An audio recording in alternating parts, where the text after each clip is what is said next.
It's been 30 years since the monsters appeared, but thanks to those who gained supernatural abilities, they're no longer a threat to humanity. And that led to a brand new international sport, the Hunter League. Our boy, Cole Phillips, was a legendary player. But after a not so great performance in the summer season and failing to make the playoffs, all his achievements and hard work disappeared in an instant, all because of just 2 seasons. Cole, pissed off at all the fan comments, threw his phone on the floor. His manager told him this season was probably going to be his last. The president wants Cole to retire and focus on marketing and business. And there's also the issue of his mandatory military service. They might as well just tell him straight up to leave the team. Cole would be lying if he said he never thought about quitting. Eventually, he'd get old, and his skills would start to fade. But he can't believe they want him to be a figurehead for the team, especially when he was the one carrying them to victory. Cole lost his temper and flipped the table. He stormed toward the door, saying he didn't need to listen to the manager anymore. The guy snapped, calling him an ungrateful bastard and telling him to show some damn respect and listen. The manager yelled that this is exactly why Cole's reputation sucks. He never should have wasted his time raising a useless piece of shit like him. That felt like a knife to the back. Cole turned around in an instant and grabbed the guy by the collar. The manager didn't raise him. He got so comfortable sitting here that he forgot who put him there in the first place. If only he hadn't pushed Cole to activate full bloom back in high school. The manager, choking, gasped that he did what was best for Cole. Cole let go and shoved him back into his chair. This was all his fault. But nothing would change, even if Cole threw hands. He felt worthless. He'd held so many trophies in his hands, and now it was all over just like that. His high-rank skills and perks were still insanely good, like his magic weapon transmutation, but Cole had no way to grow any further. All he had left was an aging body and a skill that was prematurely locked. Full bloom was stopping him from progressing. Was everything for nothing? Was there even a point in living anymore? Cole couldn't see one, and those thoughts sealed his fate. As he stepped onto the street, all he saw was the bright headlights of a truck. A moment, a crash, pain, blood, screams. No, this isn't real. He wanted to keep going. Cole wanted to hear the crowd chanting his name again. He wanted to put on an insane performance on that stage that made his heart race and take first place with his team with honor. That was the last thing he could remember from his past life. Time travel. Everyone's fantasized about it at least once. People always have regrets, so it's natural for them to want to go back. Most of the time, it's just a fantasy, but when Cole opened his eyes, he realized he was back on the day his career began. The scan results were in, and the doctor told them to wait a minute. He congratulated Cole's mom. Her son was officially awakened. The woman couldn't believe her eyes, but her son was already pulling her toward the exit. On the way home, his mom told him not to get any stupid ideas about becoming a hunter. She said it was way too hard. The hunters Cole saw on TV were the top players in the division. There were barely any of them. Cole wanted to tell his mom that he came from the future, where he was a legendary player in the Hunter League, but she'd never believe him. So instead, he just told her he'd prove it. His mom smacked him upside the head. She wanted him to focus on high school next year. Cole was going to prove it to her. Let's see what a legendary hunter could do after going back in time. Form is temporary, but class is permanent. The Hunter Awakening test used cutting-edge tech to analyze a person's physical potential. But there was one thing the test couldn't determine: skills. Most Awakened could only guess what their abilities were and how to use them. But not Cole, because he had the all-seeing eye, which let him recognize the essence of any target. Just as expected, Full Bloom, the skill that unlocked insane talents, was back to rank E. Skills could be leveled up. Cole could always get his perks back. What mattered more right now was getting used to his current body and abilities. Pretty damn pathetic sight in the mirror. Suddenly, he heard his mom yelling that they had to monitor him for a year. His dad thought they should let Cole live how he wanted and give him a year, but his mom refused to let him act on his own. She said that at his age, even 1 year mattered. And what if he wasted his time chasing some impossible dream? Yeah, his mom was dead set against him becoming a hunter, but Cole couldn't waste time arguing with her. Then she shouted that so much could change in a year. And she was right. In just a year, players could participate in dozens of matches. They'd gain experience and refine their skills with every game. In Cole's past life, Full Bloom would have been rank B if he had started just a year earlier. That alone could have changed everything. Cole walked into the room and told his parents he didn't need a year. Just give him 6 months and he'd prove it. Later, Cole arrived at a special center to train, but he couldn't get in. The receptionist said minors needed a guardian's permission. He completely forgot about that since he was an adult in his past life. If he went home now, he wouldn't get any training in. Cole started thinking of another way in when someone clapped him on the shoulder and said, "Hey." It was Derek Clark. In his past life, he was a close combat fighter who always placed second or third in the first division. He never took first place, but people constantly compared him to the top player. Honestly, it came easy to him. But of course, in this life, Cole wasn't supposed to know who he was, so he acted like he didn't. Derek said they were in the same school, just different classes, and that he was known as an awakened there. To mess with him, Cole said he'd never heard of him before. Derek just grinned. Yeah, that happens. Then he asked what Cole was doing here. Cole said he wanted to use the training hall, but they told him he needed parental permission. Derek smirked and said he was a member of the junior club at the academy, so he had unlimited access. So he had already joined by now. But in exchange, he wanted to watch Cole train. Well, nothing's ever free. Kinda annoying, but Cole had nothing to lose, so he agreed. Cool, the receptionist booked the hall for him and listed Derek, a Soul Club member, as his guardian. In the locker room, Derek said he didn't think there was anyone at school who actually wanted to be a hunter. He meant Cole. Like he said before, he was in the Academy's club, but most of the members were older, so he didn't really know anyone and had trouble fitting in. So Cole said he wasn't here for tryouts, but nobody used this place to train. Probably because everyone was preparing for the Hunter League entrance exams. Either way, he was just here to test his abilities and do some drills. Derek said he could help since they went to the same school. Man, even in this life, he was desperate for attention. If you counted his past life, Cole was decades older than him. No way was he going to ask this guy for help. On the field, Cole finished setting up the tank clone summon. If you compared it to video games, it was basically a training dummy. The only difference was that this one was so tough, you'd barely have a chance to get a hit in. Derek figured Cole must have clicked the wrong thing. He should have summoned a regular clone if he wanted to train. Even in training mode, at his current level, it'd be damn near impossible to deal with it. But Cole pulled out his sword and just said that punching bags needed to be sturdy. Derek tried to clown on him, but he should speak for himself. How do you break something hard and tough? The easiest way? Hit it with something even harder and tougher. Obviously, Cole couldn't do that right now, but that didn't mean he was out of options. He had to aim for the clone's joints.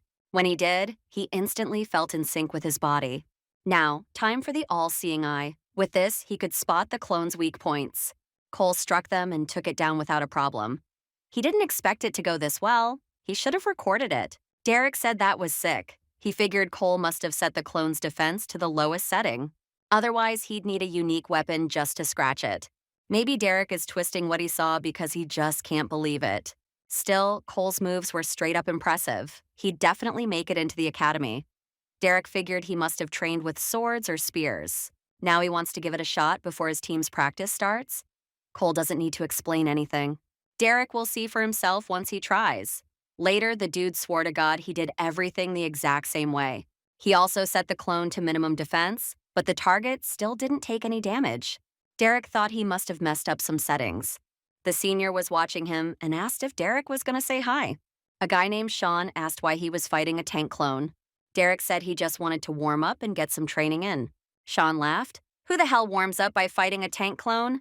He told Derek not to be an idiot since he wouldn't be able to do any damage, even on the lowest settings. Meanwhile, Cole was heading home, thinking about how weak he was. The Universal Training Base offers basic equipment for hunter training. After Derek left, Cole had the chance to fight the monsters he faced in the Hunter League and use the AI hologram feature, which acts as a sparring partner. The dude realized he was way too weak. His all-seeing eye was only rank 8, so he couldn't hit hard. Cole's physical stats were only slightly above an average human's. He needed to work on his body to get stronger. At least Full Bloom boosted his regeneration. He could only achieve that through training, but Cole didn't have the time. The gym was only open to club members in the evening, and he couldn't keep asking his parents for permission every time he wanted to train. He needed to find a place where he could train alone. While Cole was searching online, Derek called him. The guy asked if Cole was coming to train. He promised to buy him dinner. Cole stepped into a hidden spot, and Derek immediately called him over. That dude seemed loaded. Derek said he actually had way too much money. Everyone knows you can't become a hunter if your family's broke. The awakening test and weapons cost a fortune. But still, saying you have too much money was kinda arrogant. Derek was the same as in his past life. He always did everything he could to be the center of attention. Cole was sure this guy wasn't buying him dinner just because he could afford it, so he asked what the real reason was. Derek admitted Cole was right. Dinner was just an excuse. He wanted to ask him something. Cole figured it was about the tank clone. Derek tried doing exactly what he did, but it didn't work. He was curious if Cole changed any settings. But their conversation got cut short when they noticed someone. A group of guys in the same uniform as Derek walked into the cafe, probably his teammates. They were talking about how Derek tried to take down a tank clone with a sword and how pathetic and pointless it was. Sean asked why he was even doing that, and it turned out Derek was copying a friend. Might as well ask if his friend shoots laser beams too. Sean laughed at the dumbass. That's what he called Derek. So this was the guy messing with him while he was training hard? Cole wasn't gonna let that slide. He answered the question about the settings loud and clear, saying there was nothing to change. And it's easy if you know the trick. But hey, at least Derek was trying to figure it out, unlike a bunch of idiots claiming it was impossible. That just meant they weren't good enough to pull it off. Cole asked if no one at the academy knew about this, or did they just let anyone in if they had money? Derek begged him not to say that. Sean walked up to their table, put his foot on a chair, and asked who the hell Cole thought he was, disrespecting an academy student. The guy gave Cole 3 seconds to apologize before a real awakened broke his bones. Man, those lines were straight out of some cheesy movie, and Cole was really looking forward to that free dinner too. Cole stood up fast and punched Sean right in the face. If someone gave him 3 seconds, this was how he'd use them. The group clearly didn't see that coming. Cole never passed up the chance to hit first. To Derek, Sean was a senior, but to Cole, he was just some random dude, so he wasn't going to hold back. Sean was pissed and tried to hit back, but he completely missed. Earlier, Sean said there wouldn't be much left of Cole if he hit him. Yeah, if he could hit him? The guy tried again, but instead, he took another punch to the face. Sean said Cole was really asking for it now. Looked like he was about to use his abilities. The all-seeing eye warned Cole about the danger. Sean was using a gravity attack. Good thing Cole had quick reflexes. It was insane that he was pulling a move like that in a place full of regular people. But Sean had lost it, wrecking everything around him. Cole wasn't planning to go too hard, but now, Sean was dead. Cole could dodge his attack thanks to the all-seeing eye, but closing the distance was another story. Oh well, Cole grabbed a plate off the floor and threw it right into Sean's face. But the guy used his ability to stop the plate in midair. He mocked Cole, asking if he really thought that would work against him. But while Sean was saying that, a bowl of soup smacked him in the head.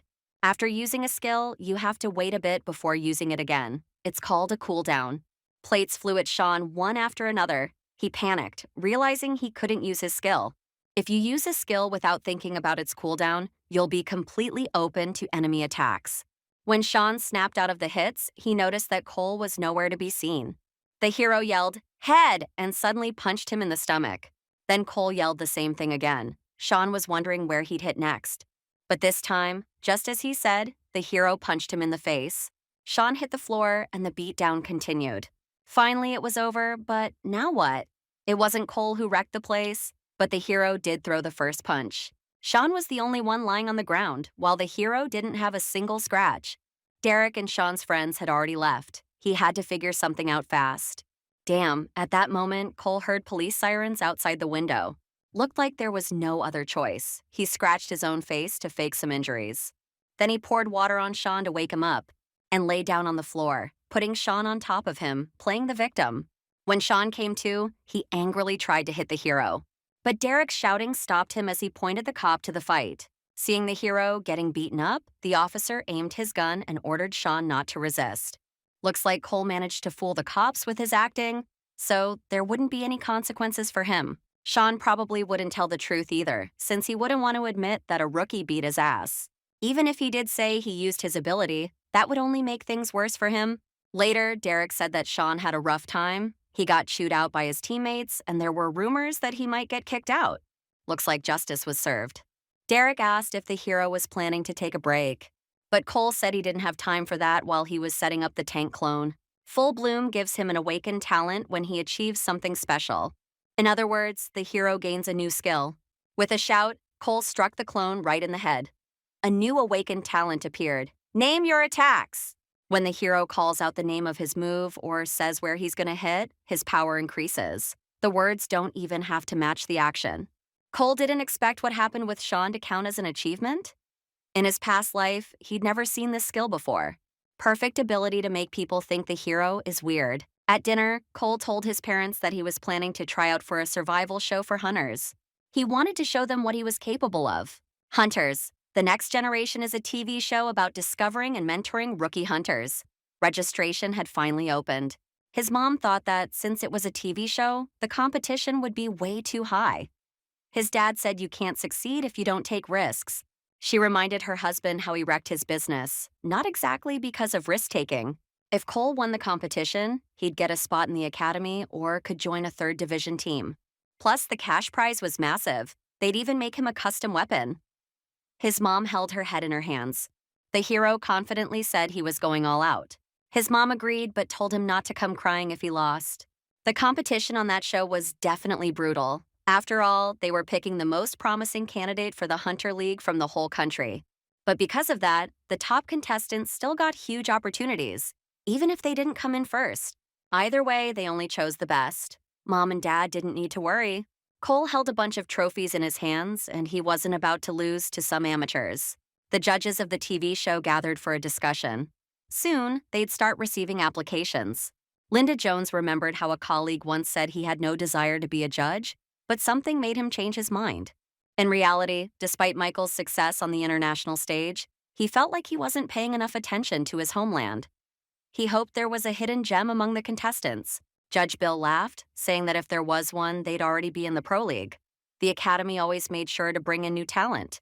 But that was exactly the problem, Michael said. The ones who truly thrive are the eccentric ones who just need the right guidance. Linda added that these kids needed someone to actually look after them, not just the league. Some judges already had their favorites in mind, like Ethan. The show's description said they were looking for the next star who would take responsibility for the future of the Hunter League. Cole thought that sounded cool and all, but the first stage was a written test. The form asked for his age, height, stats, and even if he belonged to any organization. He was sure this was the Academy student's favorite part. In this life, he hadn't really faced many hardships yet. Now for the next question. Describe a difficult situation in a group and how you handled it. In his past life, Cole made his teammates obey him no matter what. That wasn't good. He thought he'd just show up, participate, and easily win, but he didn't expect a setup like this. If there was a practical test, he could make up for it. He clicked the button to move on to the third part. Suddenly, he was transported to a huge space. It was surprising that someone had this kind of ability, since skills usually formed based on experience or personality traits. Maybe it was a teleportation or illusion skill. This part of the test included a practical component. It was a 3-minute challenge against clones. He had to show his skills by taking down waves of them within the time limit. The weapon took the form of whatever first came to mind. Of course, Cole picked 2 pistols. They were the same ones he often used with magic weapon transformation. But his other skills weren't working. The countdown started, and the hero activated his special vision. The dummies appeared. They didn't seem to have the same tough defense as the tank clone. Cole was going to clear this as fast as possible. The judges were watching his trial, and Linda shouted that there had to be some mistake. This was a problem. They hadn't accounted for this when designing the test. Anyone could wipe out these clones if they were given a gun, so she considered it cheating. Not to mention Cole's application. For hardships, he wrote that his life had been pretty smooth, no real struggles. And for the group question, he wrote that he just made everyone follow his orders. Linda felt like he wasn't taking this seriously based on his answers. Michael somewhat agreed. After all, pistols weren't exactly ideal weapons for hunters. They were nearly impossible to use in the league and weren't great against monsters either. As soon as a weapon left a hunter's body, the mana inside it would dissipate. That meant to use firearms, you'd have to infuse mana into every single bullet, which was insanely difficult. On top of that, they couldn't store much mana, which was why most people use swords or polearms. Firing a barrage of bullets packed with high-level mana, only someone like Ethan could pull that off. Bill said he was interested in this contestant, and Michael agreed.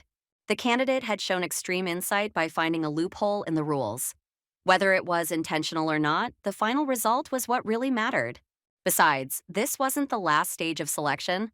They could always disqualify Cole later if he didn't meet their standards. But Michael thought maybe Cole saw weapons differently than they did. Linda was curious. How exactly? But who knew?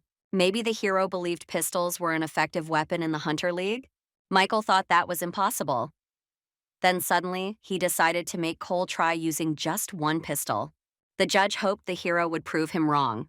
Meanwhile, Derek was telling his coach about what happened with Sean, and luckily, his friend hadn't suffered any serious injuries. The whole situation seemed weird. Maybe Sean wasn't the best at hand-to-hand combat, but his overall skill was still ridiculously high. And yet Cole was completely fine, while Sean got beaten half to death. Well, what's done is done. The coach suggested they talk about Derek's application for the Rookie Hunter League show. Derek was just about to bring it up since he'd be busy with filming for a while. The coach asked if the guy who fought Sean was going to participate. Derek didn't know but promised to ask next time he saw him. The coach wished him good luck with his training, and they said their goodbyes. Things were getting interesting. Sean was also planning to join the show. The coach couldn't wait to see how that played out. Cole arrived at the main stadium of the TV show. It had been a while since he was last here. This was the place where his journey began. The Hunter League was split into 3 divisions. The first division took place inside the tower. The second and third were held in the virtual reality stadium. Cole used to wonder why these stadiums were so huge when barely anyone used them. Looks like they were built for moments like this. Among the contestants, there were a few finalists from Hunters. The first was Freddie Hart, then Emily Stewart, and also Nathan Joan. This show happened way before Cole's debut, so he didn't expect to see familiar faces. But there were actually quite a lot. And a few promising new players, too. Wonder who's gonna win? This time, it's gonna be Cole. Derek started waving at him, inviting him to sit nearby. He actually thought our boy would be stuck in the hospital for a while. To Derek, it probably looked like Cole took some serious damage. Sean got put on probation, and it would take him 3 weeks to fully recover. So Cole asked how Derek ended up here. Derek said the guy had no choice. Pro teams were scouting academy students for talent, so he had to make an impression. Smoke spread across the stadium, and the host appeared. He said they always needed fresh players and new faces. The birth of a legend who would shape the future of the Hunter League was about to begin. The host welcomed everyone to the most spectacular show on Earth. Out of tiny fragments, a tower appeared. Here, the audience would meet the greatest hunters of the next generation. Every single person here today had outshined countless awakened across the country. The competition for a spot in the finals was 1 in 43. A new era of Korean hunters was here. Now, the host was going to introduce the 3 judges. Linda Jones, the leader of the Korean Hunter League, with 3 National League wins under her belt. Korea's top athlete on the world stage who placed second in the World Hunter League, Michael Phelps. And Bill Stevenson, a standout player from Korea's national team. The crowd was shocked. They thought Michael was too busy competing in overseas leagues. These were some big names. They were on the same level as who Cole used to be. Though he didn't think he'd lose to any of them. The contestants would take on challenges set by these judges.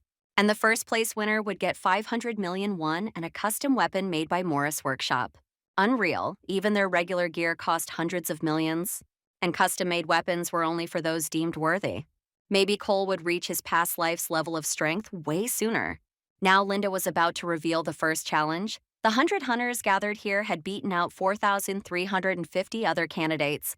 But that was still too many. The league needed a real hunter. So the first challenge would be a survival game in a dungeon where real hunters once fought. The contestants had to last until only 20 were left standing. On top of that, the top 5 performers would get an advantage in the next round. And now, the trial was starting. All participants got teleported to the location. These were the lands of the lost souls. In his past life, this place was used for the finals. Cole knew this place like the back of his hand. The dungeon layout, key mechanics, ecosystem. Even the secret dungeon. The guy grinned, already thinking about the best approach. Linda figured there was no way he'd be able to exploit any loopholes in a survival game. Cole had managed to pass the prelims without even showing real skill. Sure, you could argue that meant he was insanely smart, but Linda wasn't buying it. A survival game would test the core skills of a hunter, combat, scouting, and so on. A fraud wouldn't stand a chance. The Hunter League wasn't to be underestimated. The overall skill level of the contestants was impressive. Looked like Linda had something interesting planned.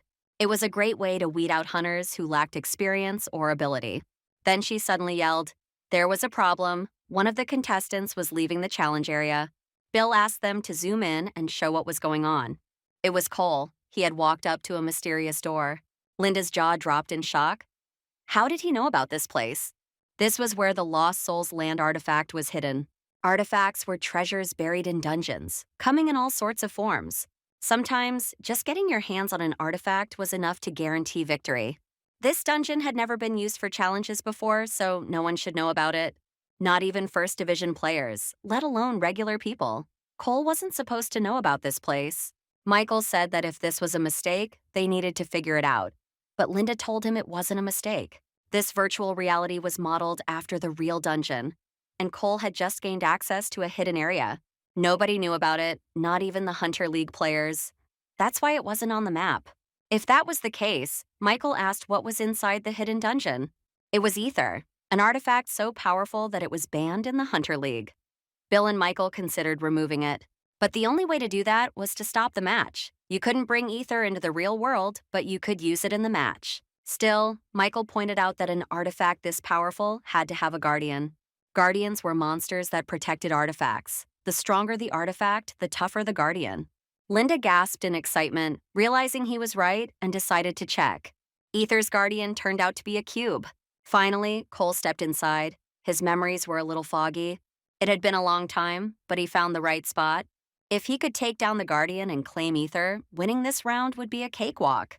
The cube started breaking apart into tiny fragments, glowing with blinding light. Cole quickly stepped back. He could have died if he hadn't dealt with this thing before. This cube was classified as an advanced tech relic, discovered in the ruins of the tower. He had beaten it in the finals to claim ether and secure victory. Since Cole had found it mid-match, he could use it, even though it was banned.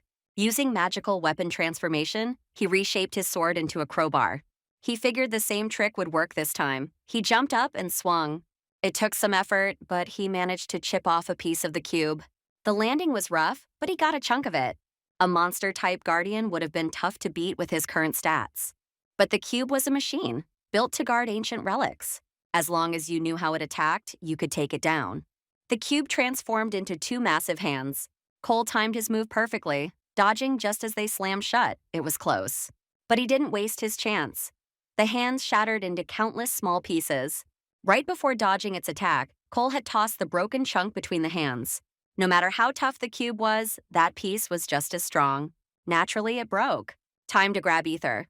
A golden staircase appeared, leading up to a pedestal with a chest. It had been ages since he last saw ether. Even if this one wasn't real, everything was going according to plan. The artifact was in Cole's hands. He attached it to his weapon. A new awakened talent, ether, had appeared. He could now use his mana to create an exact copy of ether. Beating the Guardian counted as a special achievement, so Cole got another skill. Lucky break. Now he grabbed some pistols to test it out.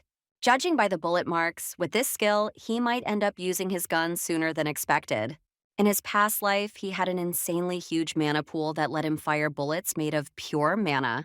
He hadn't activated Full Bloom yet, so he didn't have nearly as much mana as before. But maybe he could pull it off using ether. It was good enough for suppressive fire, but hitting a target with it would be tricky. Still, Cole could work with that. The judges watched closely as he grabbed the pistols again. So that's how he was going to use ether. But how the hell did Cole dodge that laser shot? The cube wasn't a living being, so Michael figured the guy must be following some kind of pattern. But what were the chances he actually knew that? Linda said it was possible for pro hunters like them. But no way a contestant could pull that off. She thought maybe he had some kind of foresight skill that predicted enemy actions. Setting that aside, Cole had still managed to take down the Guardian using a chunk of the cube itself. She remembered what Michael once said, some hunters were just weirdos hiding insane potential. Meanwhile, Freddy was killing it, literally. He was top-ranked in eliminations. Everything was going just like the Seoul Private Academy's first team had predicted. With 60 people left, this round was about to wrap up soon. He didn't think anyone here could beat him in a one-on-one fight. But then he heard gunfire. Cole had finally made it out and realized he'd taken too long. 60 people were already down. He might be able to squeeze into first place if he took out everyone left. But there was no way he'd find them all. He'd be happy just making top 5. So he decided to just rack up as many kills as possible. Then he spotted Sean hiding in the bushes, waiting to ambush someone. Cole snuck up behind him and gave the troublemaker a pat on the shoulder. The guy freaked out and dropped to the ground. Cole said he had a little problem and was hoping Sean could help him out. Sean snapped, calling him a dead man and a bastard. Cole just shrugged and said he came asking for help, but Sean was acting kinda rude. That only pissed him off more, and he shoved Cole back. If Cole could just force him to use that skill, if he could spread it out over a wider area with lower power, he could slip in and snatch all the kills for himself. Though Sean sure as hell didn't look like he was gonna help. Oh well, Cole would make him change his mind. Cole started shouting, "Head! Stomach!" while swinging at him. Pretty soon, Sean's face was covered in scrapes. With a sulky look, he asked what Cole wanted. Cole suggested they team up, but Sean said he didn't want anything to do with him. That's when a gun appeared in Cole's hand. He fired a shot right next to Sean's foot. Then he pressed the barrel to his head and said he'd just get rid of him then, or Sean could help him out and stay alive. Sean was cornered. He asked what Cole wanted from him. Two contestants were fighting in the woods, and with a single strike, Cole took them both out.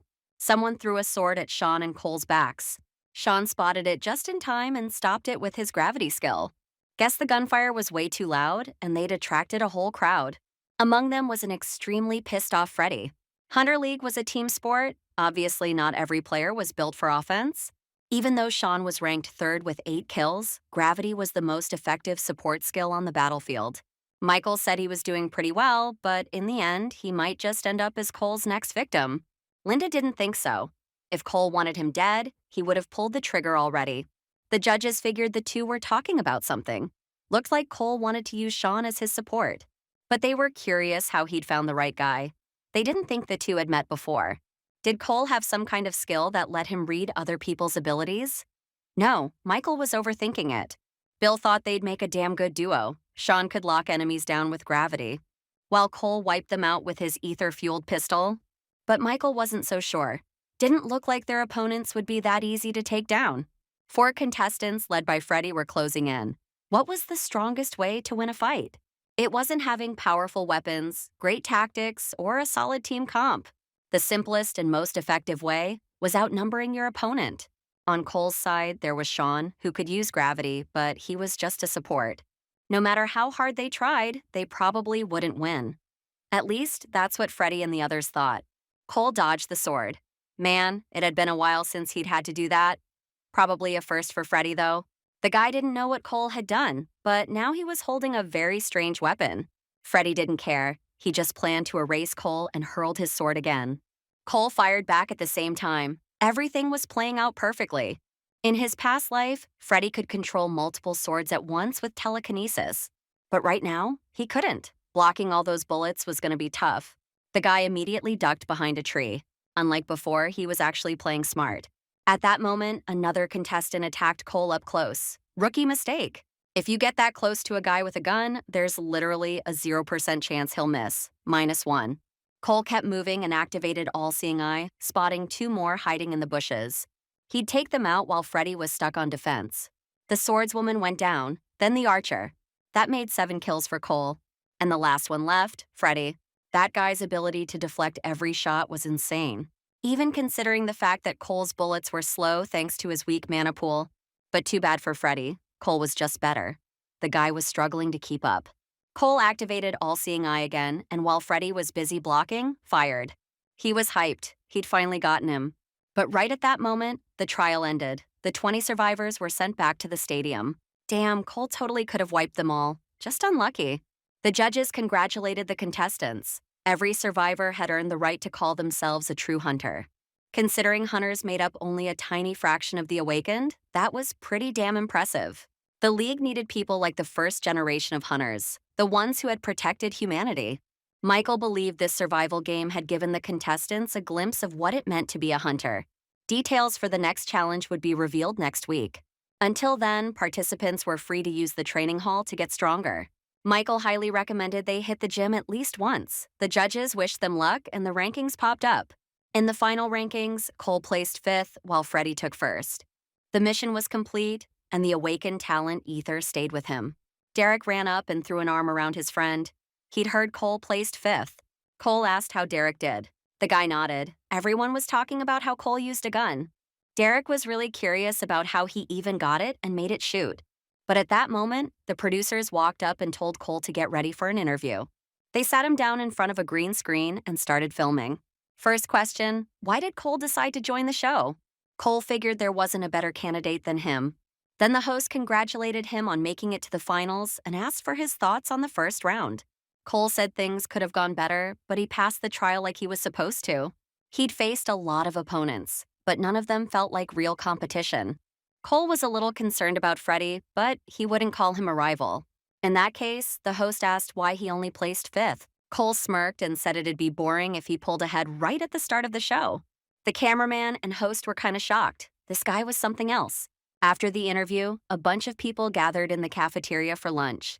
Derek let out a deep sigh, and Cole asked what was up. Derek said answering questions during the interview was pure torture. They kept trying to compare him to Sean. It made him super uncomfortable, probably because Sean had always messed with him, and Derek wasn't the type to badmouth his seniors. So instead, he said his rival wasn't Sean, it was Cole. That was even worse. He should have just gone with Sean. Derek asked what questions they threw at Cole. He said they were the usual, like, who's gonna win? And obviously, Cole said it'd be him. Derek figured he probably mentioned Freddie or Emily too.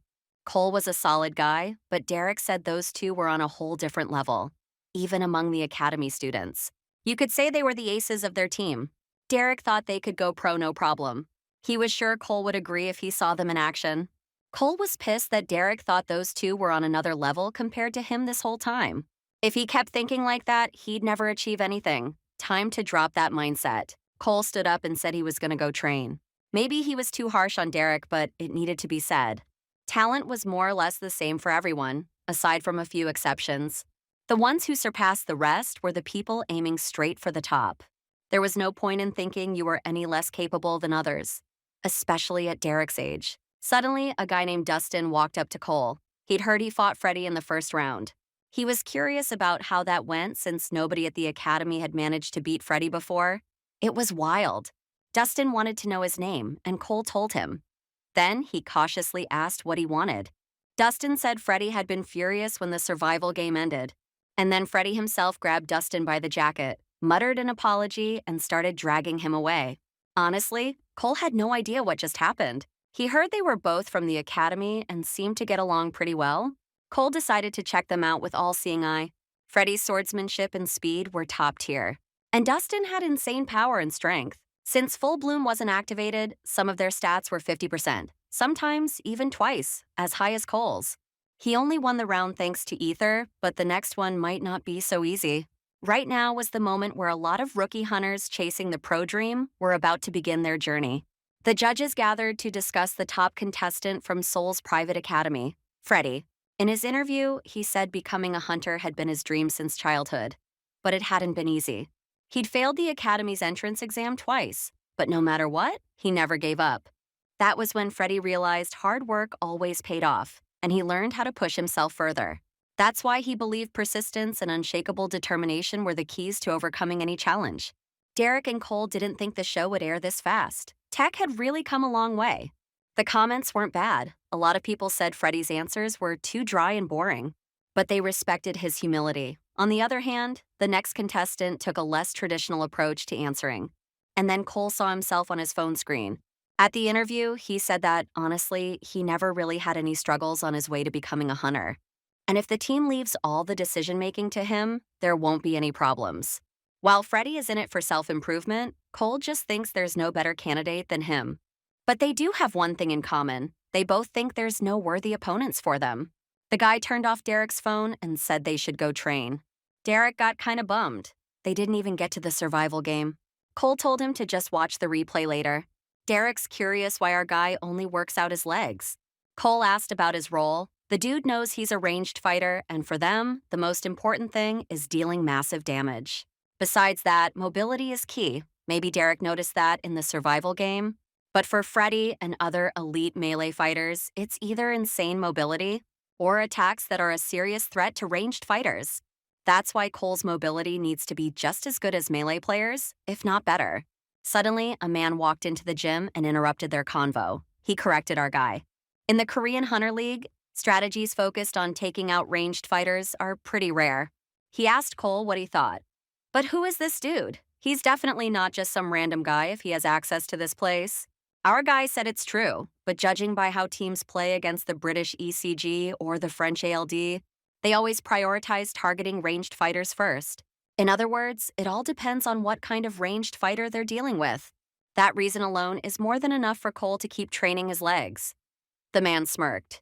So basically, our guy is saying that his ranged fighter skills will make him the top priority target for melee fighters. The man laughed at that confidence. Pretty interesting. But overconfidence is one of the biggest reasons people fail. He told him to take that as advice from years of experience. He'll be keeping an eye on Cole. The man left, leaving behind more questions than answers. No clue who he is. But he said he'll be watching, so I guess our guy has to show what he's made of. That man, the chairman of the Hunter Association, a first-gen hunter, Adam Steinberg, was in his office. His assistant said the most important things for ranged fighters are support skills and attack power. That's wrong. Then he guessed that even the strongest attack is useless if their accuracy sucks. So that's why it matters. Adam told him to forget it. He got lost in memories. Back in the day, he also wondered why his buddy only trained his legs and never worked on mana. Then the guy told him, the most important thing for a ranged fighter is their legs. Monsters always go for them. Because they know ranged fighters suck at close combat. Ranged fighters always gotta stay on the move right after they fire. Young Adam was surprised it was that simple. If a ranged fighter's position gets exposed, it's basically a death sentence. Adam had a hard time understanding that, since he fights in close combat. Yeah, ranged fighters need mobility. That applies to the Hunter League too. Of course, that's not really the case in the league now, since most of the top hunters are dead. But in a high-level league, especially a global one, that's definitely how it is. And Cole hasn't even joined the Hunter League yet, but he's already thinking about the international scene. Is that arrogance or confidence? Cole's stats are growing way faster than in his past life. He figures it's thanks to Full Bloom. That skill has two key traits. It grants talents after completing certain missions, which basically means completely new skills. And it also massively boosts stat growth speed. Pretty insane skill.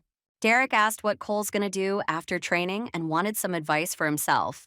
Derek's already in good shape from training at the academy. He doesn't need to go as hard as Cole. Our guy said he doesn't know him well enough to suggest anything. Then Cole smirked all sinister-like and suggested a duel. The guy stepped onto a special battlefield. Derek was shook. Turns out our guy knows how to handle a sword too. If Cole had a gun, Derek wouldn't even stand a chance. But in a sword fight, he's not gonna lose.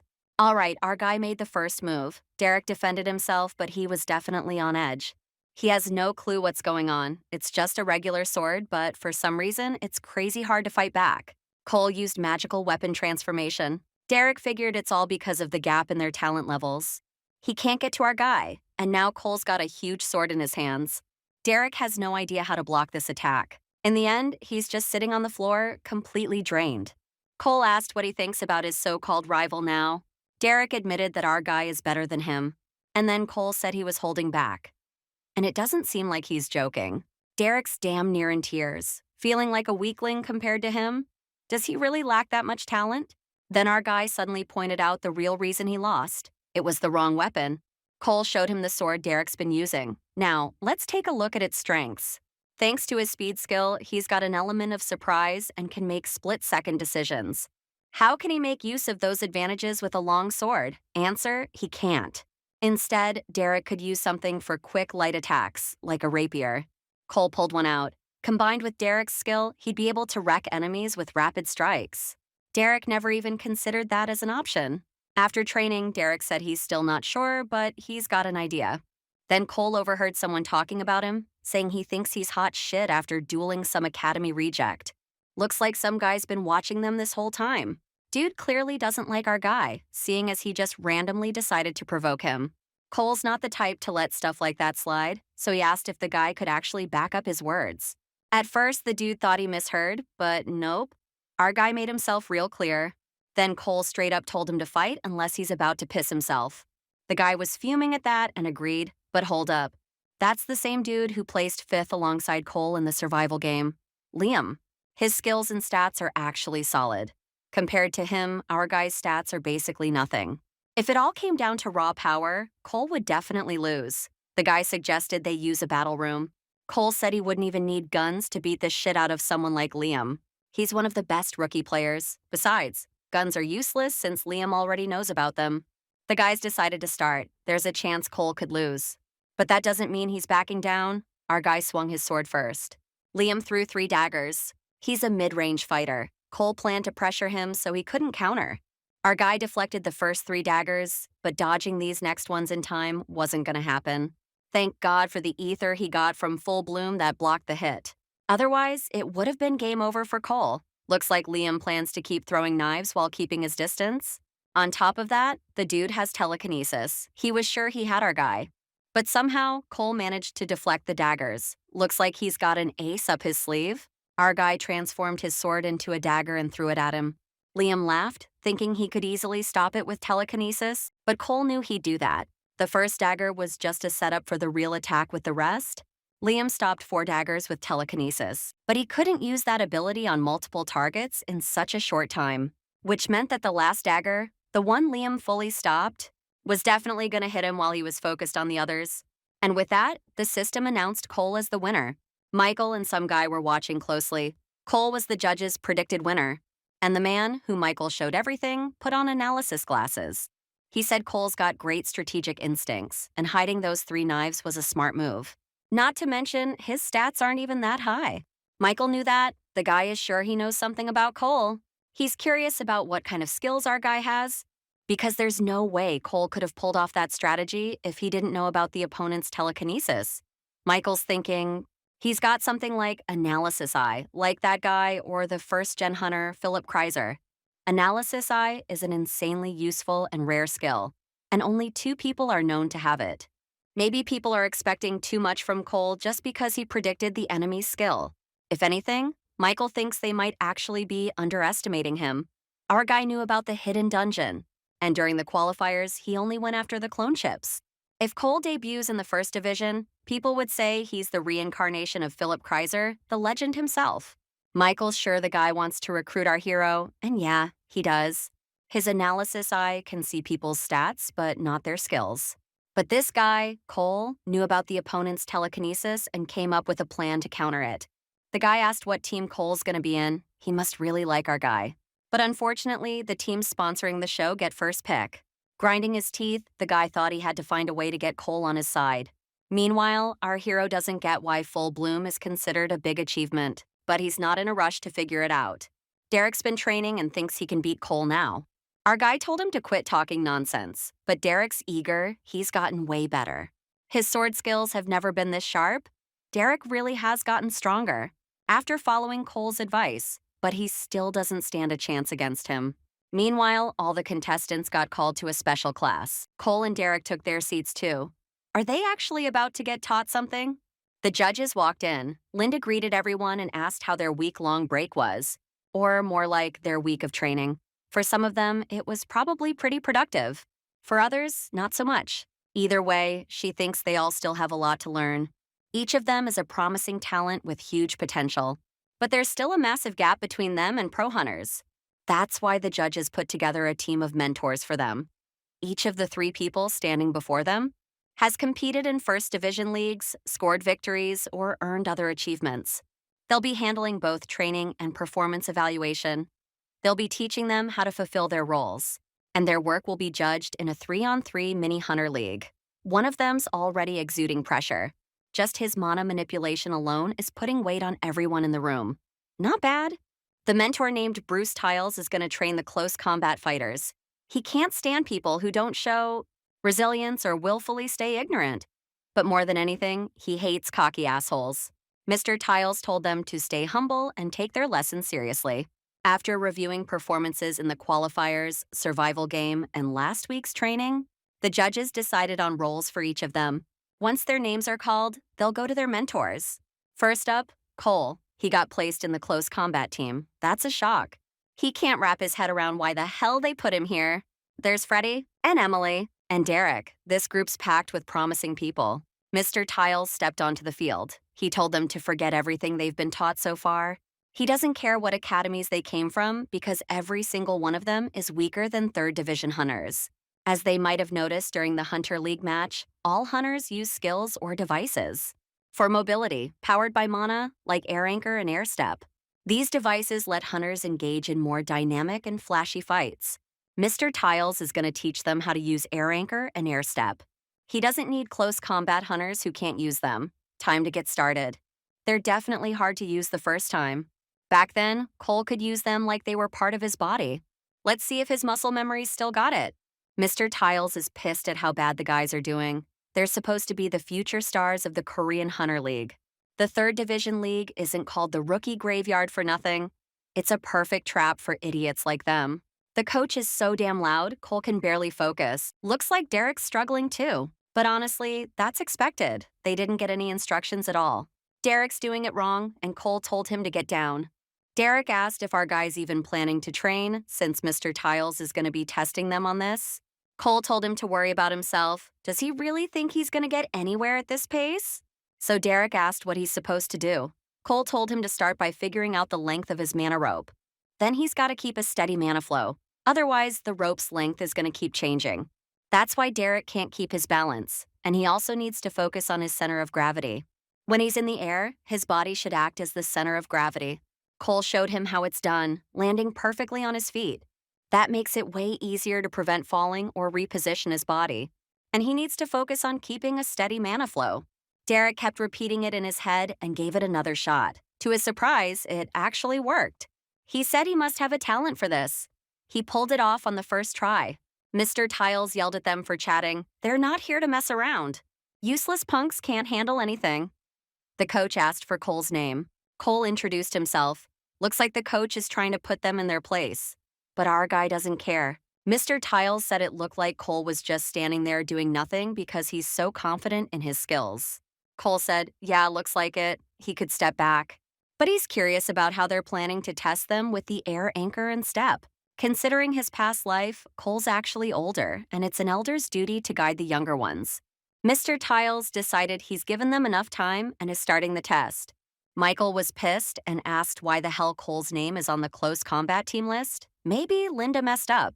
He assumed Cole would be placed in the long-range team. She thought about putting him there, since he knows how to use melee weapons, but more importantly, he's too selfish. That's why Linda put him in Mr. Tiles' group. Looks like her plan is to push the rookie to his limit by pitting him against a first division hunter. Linda thinks everything's fine. She wants to knock the arrogant hotshot down a peg. The test is to reach the air anchor at the top, and Mr. Tiles hopes that the guy who was confident enough to slack off will actually prove himself. Because if he can't, then he doesn't deserve to be a hunter. Looks like he's trying to get rid of Cole with this test. So our guy asked what the coach will do if he actually pulls it off. Mr. Tiles said he'd give Cole absolute freedom to do whatever the hell he wants in his classes. But the coach is sure it's impossible. That anchor is 100 meters off the ground. That height is out of reach for first-time anchor users. Even mid-level users can't do it. And yeah, everyone kept failing. But then Mr. Tiles noticed Freddy using his sword to propel himself up. That's something way stronger than telekinesis. Too bad he's not using the air anchor, but maybe he can still climb higher. Everyone was also amazed by Cole's insane agility. Mr. Tiles turned around. Cole looked like he wasn't even afraid of falling. But then his air step failed, and he started to drop. Luckily, he grabbed the anchor and managed to regain his balance. Now Cole's right close enough to snag that coveted top anchor. Naturally, he pulled it off. Mr. Tiles can't believe it. The students are using these devices for the first time. The next day, the guys are in class. During the lecture, the teacher explains that in close combat, there are two main roles. The first, the initiators, whose role is to start the battle and defeat their opponents. Boring theory after practice, Cole's practically nodding off. It's cool that Mr. Tiles can't really say anything to him. The second role, familiar to everyone, is the melee fighters. Their task is to jump into the fight after the initiators. If you break it down further, there are a lot more roles, but for now that's all you gotta know. And heck, Cole had to win a bet. He spent years in the Hunter League, so for him it was a piece of cake. But anyway, somehow he ended up with a note from some stranger in his pocket. It said to meet after class in the backyard at 7 o'clock from the training center. Somebody wants to show something interesting. Looks like it's worth going to check it out. Cole showed up at the spot, but there was nobody there. Maybe it's some kind of joke. But with that all-seeing eye, it's clear there's something underground. The hero got closer, and a staircase leading down opened up in front of him. He slowly started to make his way down into the secret area. And there he was met by Chairman Adam. Cole had already looked him up online. The man smiled. The hero had managed to get here after all. The hero said the note was useless. Who would ever get here with directions like, at 7 o'clock from the training center? It must be that Adam was testing whether he'd find his way. Then Cole asked why he was called here. The chairman had watched all the show's moments with our hero. Well, only one episode's been on air so far. Of course, that's not all he knows about Cole. Adam had seen his training, where he demonstrated incredible mobility and observational skills. The hero caught his interest. The chairman decided to try and guess who'd win the show, and he figured it would be Cole, but that's not all. Adam's sure that he'll get to the first division and maybe even higher. But the hero was still interested in what they wanted to show him. The chairman wrote that it was something interesting. The man pressed a button and the doors began to open. Behind them was S-rank weaponry and specialized mana gear. Cole asked why they were showing him this. Adam asked if the hero didn't want them. Of course he does. He even sees the weapon he used in his past life. Caliborn is an incredible sword that he was given in a demonstration duel as a prize for winning a match. Using that sword was extremely enjoyable. It was just as special when it was turned into a pistol. Adam can lend Cole one of these weapons if he wants. Then the hero asked if they couldn't just give it to him. The chairman replied that he'd have understood if he knew the price of that weapon. It's way more valuable than the weapon that Cole will get from the Morris workshop. The hero sighed. After all, it's just a weapon. He suggested cutting the crap and asked what Adam wanted from him. The chairman was surprised. People, as a rule, try to suck up to him when they learn that he's a first-generation hunter and the chairman. But this guy looks down on him. You don't see that every day. Adam offered Cole to join the Hunters Association not as an employee, but as a hunter. If he joins, the man will let him borrow any of the weapons presented here. But what does Cole get out of it? Of course, he knows what it means to join the Hunters Association, but he doesn't understand what benefit there is for him. If that's all Adam can offer, then he's out. Soon the next class is starting. Adam stops him, saying that maybe he's overestimating his abilities. He mentioned many young talents who excelled in the second and third divisions, but didn't go any further. However, Cole isn't interested. The only thing that matters to him is whether he can do it or not. He appreciates that Adam showed him all of it and said goodbye to the old man. Cole left and the chairman was amazed, sighing in admiration. The hero came into the office. Derek was stressing out that he wouldn't make it on time. Cole always has him stressing out. Especially like back then with Mr. Tiles. The hero replied that he isn't that irresponsible. And they won't get kicked out for being late. The show's gotta go on, no matter what. Anyway, Cole mentioned that some old dude wanted to meet up. Honestly, the hero could have taken him up on his offer.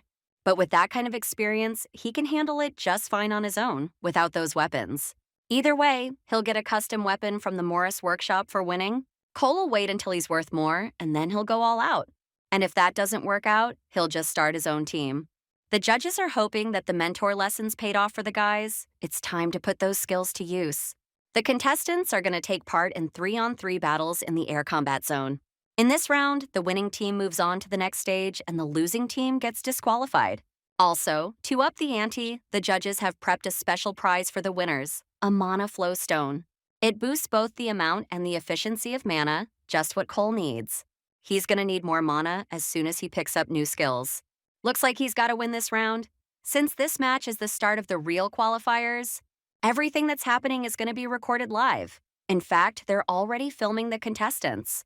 Their lesson results will help determine the pick order. Whoever has the highest score gets the privilege to choose their team first. That's it. Michael asked everyone to head to the waiting rooms. They'll meet up when the 3-on-3 battles start. Now the guys got to choose their team. The judges' shoot is done. Cole did well in the survival game, but he's a total asshole. He's competent, but he totally lacks any empathy for others. Linda thinks that'll be a drawback for him, since the game's all about teamwork. Michael noticed her. She's setting up a team round in the air combat arena, even though there are still a full 20 contestants left. Given her tendency to simplify things, it would have made more sense to run an individual skills round. Michael says the contestants aren't ready for team battles yet, and Linda gets that too. She admitted that, to be honest, she wants Cole disqualified. It doesn't matter how good you are at handling things. Whether it's with the air anchor or the air bat, being solo is like being as vulnerable as a bunch of ducklings. In the big arena, contestants are required to cover long distances fast, so Cole's gonna fall behind again because of his low scores. Michael hasn't seen Linda fixate on anyone like that before. She thinks our guy's got talent, but right now, he doesn't need a win. Bill agrees. He says that being too cocky is a terrible trait, especially for rookie hunters. Even first division players can crash and burn in an instant if they get careless. But Michael, on the other hand, thinks that in the Hunter League, the confidence that leads to triumph and the arrogance that leads to failure are two sides of the same coin. Let's see how Cole handles the obstacles from the judges. The hosts announce to our guy that he's first. He's got the top stats, so he gets to pick two people for his team. Then Cole found Sean and Liam and told them to give it their all. Liam got pissed, wondering why the hero picked him, as if he was mocking him. Looks like he's one of those cocky types. Apparently, Liam can't accept the fact that he lost to Cole. There shouldn't be any issues with Sean. He saw it all with his own eyes. After all, he's just a kid. Cole said that in this round, he's going to take the lead. He believes in the guy's abilities and is counting on them. Liam was stunned, but in the end, he caved. Man, you'll do anything for a win. The guy asked if there was a plan. Of course, that's exactly why Cole picked those two. They gotta do whatever he says. The guys were quietly discussing something among themselves, and the hero promised something. Liam shouted in surprise. He thought Cole was joking. It's not like the hero can explain that he's from the future. Cole said to just do what he tells you and try not to screw up. If Liam messes up, it'll work in the opponent's favor. Better not, that's what they agreed on. The 3-on-3 battle in the Mini Hunters League is about to begin. The arena is the air combat zone. If you even touch the ground or become unfit to play, you're out instantly. Contestants who lose will be eliminated. The judges wished everyone good luck. Cole gathered his thoughts and teleported onto the field. Now it's time to act. He's on a skyscraper, southwest of the center, and as far as he can tell, there's no one else in this building. Sean's in the southeast part of the arena. Liam's on the east side, somewhere between the center and the edge. They're in touch with Cole through an earpiece, running his plan. Sooner or later, they're bound to cross paths. For now, Sean and Liam just need to keep moving toward the center and try to stay unnoticed.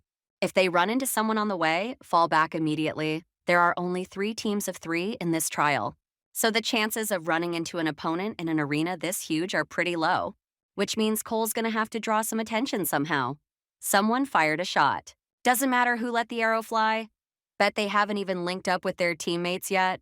So Cole just ignores it. His goal is to reach the high rise in the center of the arena. Liam and Sean are in position. They've found a decent hiding spot. Cole asks about their view, how well they can see the surroundings. They need eyes on our guy. They can see him, but Cole probably won't spot them. Game on, the hero fires a shot into the sky. Now we wait. Right on cue, Dustin shows up, asking what the hell Cole's doing here. The guy says he's lucky, been waiting for the right moment. Cole's gonna be his first target. But Dustin needs to let Freddie know. Cole tells him not to bother. Dustin left his mic on.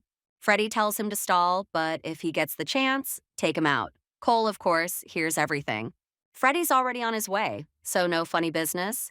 If Cole waits too long, he'll be dealing with both of them. Best case scenario. Dustin keeps running his mouth, throwing out a bunch of questions. He knows our hero aced the test better than anyone. Blah, blah, blah. Dude just won't shut up. What makes him so sure Cole's alone? Dustin says that if he wasn't, his teammates would have already jumped him. Dustin apologizes, but still wants to hear the details about Cole versus Freddie.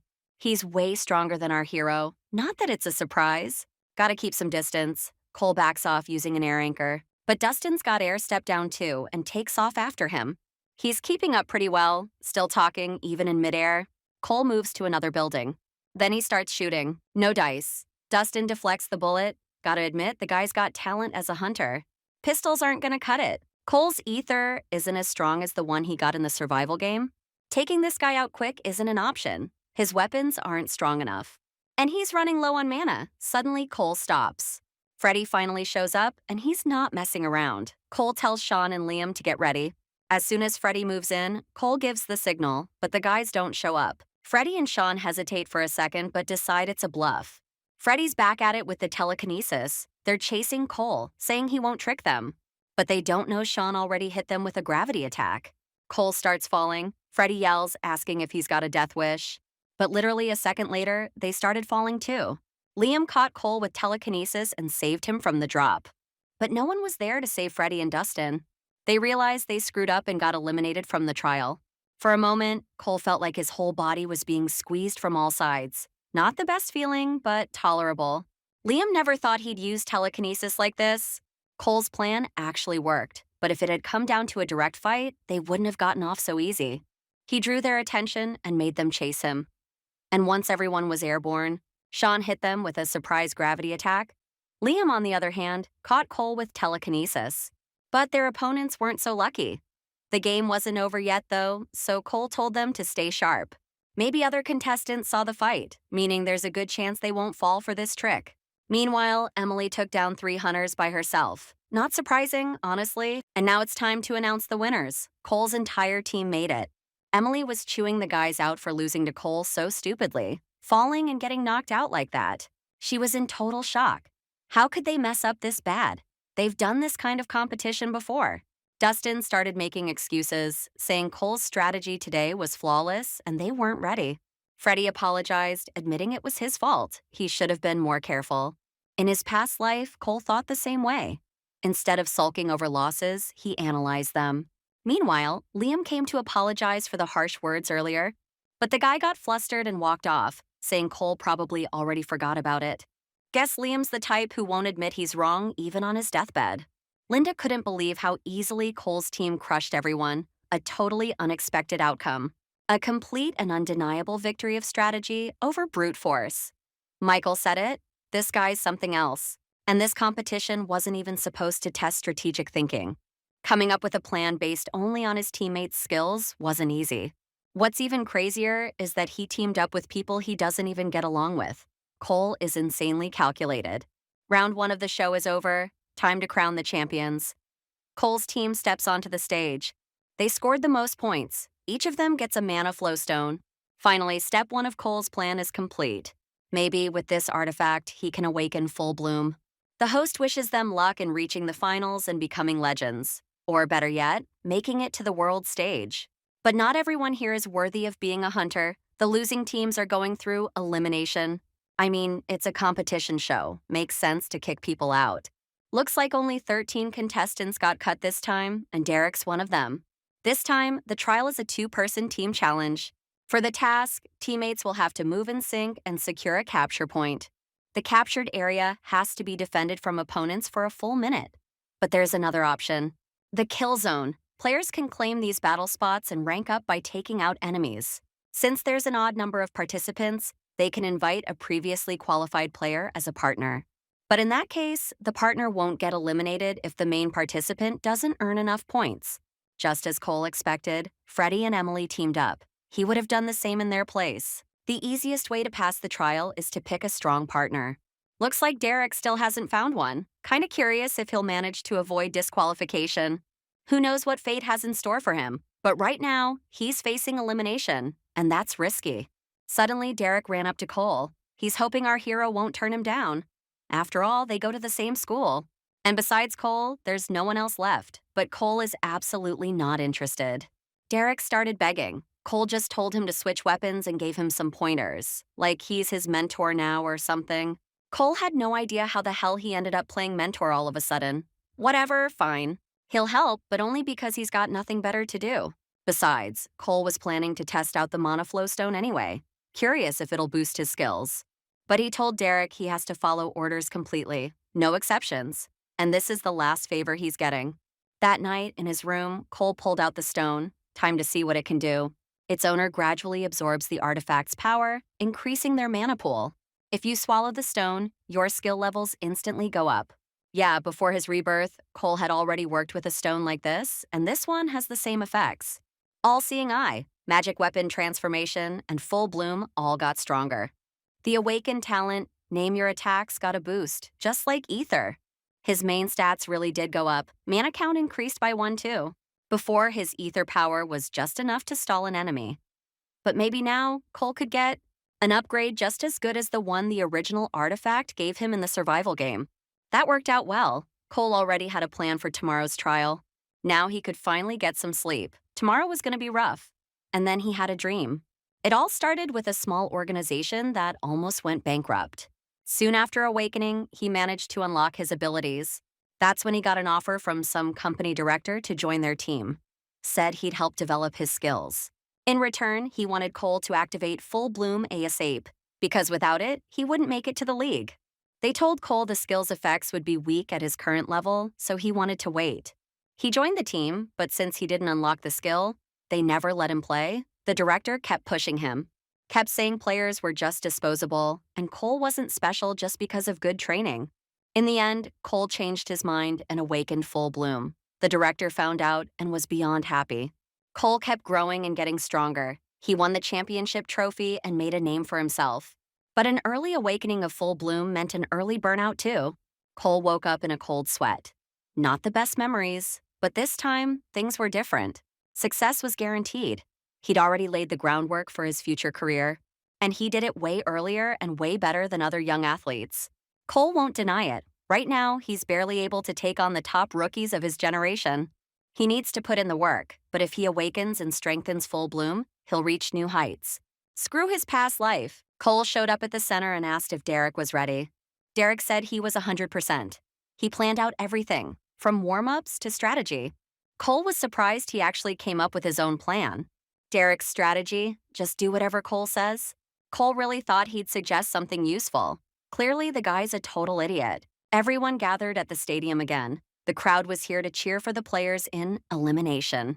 Who was getting knocked out today? Time to find out. Cole teleported to the map. Just looked like a regular city layout. Derek asked if there was actually a plan. Cole said they were heading straight for the center. Their goal was to capture a point. They didn't care about the kill zones. As soon as the match started, they were going to run for it and try to take the center first. Derek started freaking out. Freddie and Emily were among the opponents. Those two would definitely attack anyone trying to claim that area. Were they really about to walk into a lion's den? Cole told Derek that if he was going to act like this, he might as well go home now. Derek tried to talk it out, but prep time was almost up. The second the match starts, they run to the center. Cole told him to get ready. 10 seconds left. No one in this game could use air step or air anchor as well as him. First priority, get to the capture point and block off the other players. Emily was still pissed. Because of Cole, she had to fight 3 opponents at once. If it weren't for him, they wouldn't even be here. Freddie asked what she was thinking about. Obviously, she was remembering how Cole played them last time. She grabbed Freddie's shoulder and told him to snap out of it. He needed to focus. All he had to do now was not make dumb mistakes. Freddie got it, but he still thought Cole wasn't as simple as she made him out to be. Emily knew that already.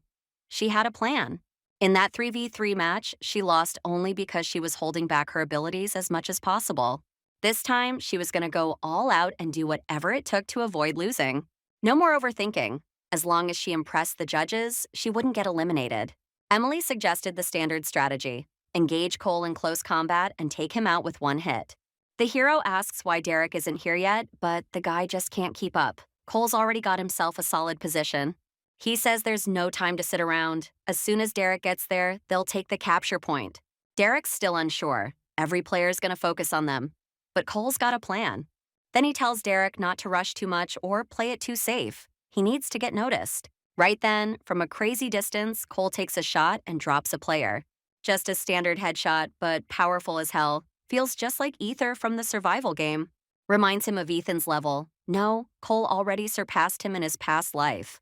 And now, he's surpassed himself. He fires again and takes out another player. Derek jumps at the loud bang and says something. Cole just tells him it was him. Cole says to turn to 9 o'clock and move 3 blocks in that direction. He'll be on the 2nd floor of a blue glass building. Maybe he should clear out a kill zone while he's at it? Linda can't believe it. Michael just smirks. Told her so. Cole's an incredible shooter. Looks like the guy's really got talent. Linda agrees, but maybe he just recently got some kind of ability. Michael reminds her that Cole showed off his shooting skills back on selection day. But if he was already that good, then why did he need to hunt for an artifact in the survival game? And his weapon choice is weird. Even top players barely use something like that, even in training. Maybe he managed to upgrade full bloom. From what Linda knows, that skill awakens new talents. Suddenly, Adam walks into the judges' room. They tense up, but the chairman tells them to stay seated. He heard there's some interesting player on the show and wants to check him out. Michael asks if the chairman is scouting a candidate. Not quite. Unfortunately, Adam's offer has already been rejected. Gotta admit, though, Cole's a gutsy kid. If he had known things would turn out like this, he would have raised his bet. But the chairman doesn't dwell on the past. He prefers to keep moving forward, always looking for new solutions along the way. Adam hopes fate will cross his path with Cole's again someday. All three judges are in shock. Looks like they weren't expecting this, but facts are facts. Michael respects his positive mindset. He's curious about what this sly old man is planning. Meanwhile, Derek's in position. Cole tells him to get to the second floor and head to room 1701. So that's where the hero's been hiding. Just like Derek suspected, the place is empty. Most players probably decided to stay outside. Right now, they're just watching what's happening in the arena. Jumping in now would be way too risky. Derek asks about the plan. He wants details. Cole just tells him not to worry about the other players. Then he asks who's easier to take down, Freddie or Emily. Derek turns pale when he realizes he's picking his own opponent. Cole reassures him they just need to hold out for 1 minute. While Derek keeps one of them busy, Cole will defend the capture point. Derek's brain short-circuits. Cole calls his name. This is really happening. Derek still can't believe they're actually pulling this off. They get to the capture point and take control. If they let any players inside or leave the area themselves, the hold timer resets. Time left to complete the mission, 1 minute. Cole grinned. Time to start. His team takes the capture point. Emily's pissed, so now it's not enough for the guy to just snipe players from cover. Freddie figured there might be some hidden stashes on this map, but that's unlikely. It's not a copy of some real downtown. It's just a city map for survival mode. They can't rush the capture point unprepared. Might as well just surrender and be done with it. There was a powerful artifact hidden in the survival game zone. If not for that, they would have won. Last time, Cole got away thanks to his perfect maneuvering and mobility. But the limited space of the capture point is going to seriously restrict his options. Maybe he doesn't even plan on holding it. What if he just wants to draw attention and dip right in the middle of the fight? Emily told Freddie to listen up. Now they get what Cole's after. Strength isn't his thing. And in a closed space, his mobility won't help him. He's definitely going to try to profit off the chaos. That'll break out once other players start fighting over the capture point. Emily and Freddie aren't going to battle for the captured territory, no matter what. But they gotta wreck Cole's plan before the bloodbath starts. Then a system message stops them. A few players went inside, and none of them made it out. Wait, if Cole really wanted to take advantage of the chaos, he should have just bailed and stalled them until the other hunters showed up. Freddie says they've got a problem. 20 seconds left on the clock. Derek realizes they're fighting till the death. He's not sure their plan's gonna work. As soon as an opponent steps into the room, Cole's already got them in his sights, and if he misses, or if they manage to dodge the shot, Derek jumps in. The guy just hopes it all goes smoothly. Right then, a player charges into the room. He wanted a fair fight, but Cole drops him with a bullet instantly. Another one down. The next guy smashes through a wall and hides behind the debris. Bullets won't go through the wall. No big deal. That's what Derek's here for. Dude grips his sword and lunges at the player. But he's not alone. There's a girl lurking behind him. With his all-seeing eye, Cole calculates the perfect angle of attack. And just like that, another team is wiped out. Half the time is up. 32 seconds left. If they keep this pace, they'll clear the mission for sure. But that's not what Cole wants. His goal? Kill every last one of them. While the hero's distracted, Emily and Freddie make it into the building. Cole barely gets a shot off before they're already up close. Then everything starts crumbling. The whole building's about to collapse. The capture point's destroyed. Now what? 17 seconds left. Emily tells Freddie they're out of time and need to act fast. In that short window, Cole fires a few more shots and takes out 3 players. It's over. Emily's got no idea what to do. She can't even tell where Cole's shooting from. She needs to spot him somehow through the massive cloud of dust. No matter how good Cole is, there's no way he can handle this many people solo. Feels just like old times. Back then, his team hit a rough patch. They almost dropped to 9th place in the rankings. They had to do something fast. 4 of his teammates got caught in a trap set by their opponents. Meanwhile, the other team hadn't lost a single player. Cole's squad was getting wiped, but somehow he managed to escape. He had to win. Dropping to 9th wasn't an option. That time, he took down a building just like this. The audience thought they were witnessing a suicide attempt and that Cole was about to quit. But it was a plot twist. No way was the guy giving up that easily. The building was seconds from collapsing. The dust cloud made it impossible to see. But even in that chaos, Cole landed every shot. Back then, he took out 3 players at once. Each team was left with just 1 member. The crowd wanted to see a heptakill. No one had ever pulled that off in the league's history, but there was a problem. Cole ran out of mana. Sadly, no record-breaking moment happened. The hero fell to an opponent's sword and his team dropped to ninth. They were just one step away from victory, and that same step led him to this exact moment. This time, things are different. Cole's got more mana than he knows what to do with. No more slip-ups. Just like that, Emily and Freddie are eliminated. The judges jump out of their seats. Cole just wiped out every player. The mission was supposed to be about controlling the capture point, but the hero didn't just hold it, he massacred everyone. All right, Linda's gotta admit it, this guy fights like a pro. Michael already said it. Cole's a beast with his weapon. There's no way you pull that off. Without insane shooting skills, the judge saw it back at the tryouts. This kid's got serious potential. Bill agrees, but here's what he wants to know. How did Cole even see his targets through all that dust? What kind of ability do you need to pick such an unconventional weapon at such a young age? Michael figures Cole's got some kind of special skill that helps him hit his targets. And that same ability gives him the confidence that he can handle any situation. That's the answer. The community's losing their minds. No surprise this episode's a hit. Cole just solo wiped every opponent. You don't see that every day. Sounds insane, right? But really, it's not that big of a deal. Cole had the upper hand. He's pulled off this strategy before. Now, if he'd had to face them head on, nothing this crazy would have happened. Cole unlocks a special achievement. His full bloom rank levels up. He gains a new talent, Legendary Sniper. Derek asks if the hero's been hiding his talents this whole time. He wants to touch his gun, just once. Cole never mentioned he's got such a huge mana pool, and Derek's curious. How the hell did he pinpoint his opponent's exact locations in all that dust? Cole just says, instinct. Derek laughs. That's how the hero treats his only friend? So cold. Wait, did the guy just call himself Cole's only friend? Cole never really thought about it before. But right now, he really doesn't have anyone else he could call a friend. Well, except this dude. Is Cole's social circle really that small? The judges step onto the stage. Linda says not everyone's cut out to be a hunter. Most of the time, it all comes down to talent. Honestly, that's pretty brutal. And on this show, they only want the most talented and capable. The kind of hunters who can reach insane heights and dominate the league. Which, yeah, is even harsher. But for those who didn't make it, there's still a shot at success down the road. And what about the ones who did pass the test? Maybe they should celebrate. But they shouldn't forget, this is just the beginning. Linda welcomes them to the Hunters League. The judges wasted no time picking the best of the best. In such a short period, they've already singled out a few. Now, they just have to go through the final evaluation. In other words, the last trial. Of course, it follows the league's standard format, a 7-on-7 team battle. Teams need to be formed by today, and the match goes down in a week. There'll be a champion and runners-up. Oh, and by the way, a very special guest will be attending that match. As Cole leaves the stadium, club representatives are practically fighting for his attention, begging for a minute. Honestly, getting into a team that meets his expectations would be ideal. So the hero suggests they all move to a more suitable place to talk. All right then, since they all came here for Cole, he suggests they start the discussion with the terms. The first one was William, the coach of the Seoul Academy team. They'd help him debut in Division 2 and eventually move up to Division 1.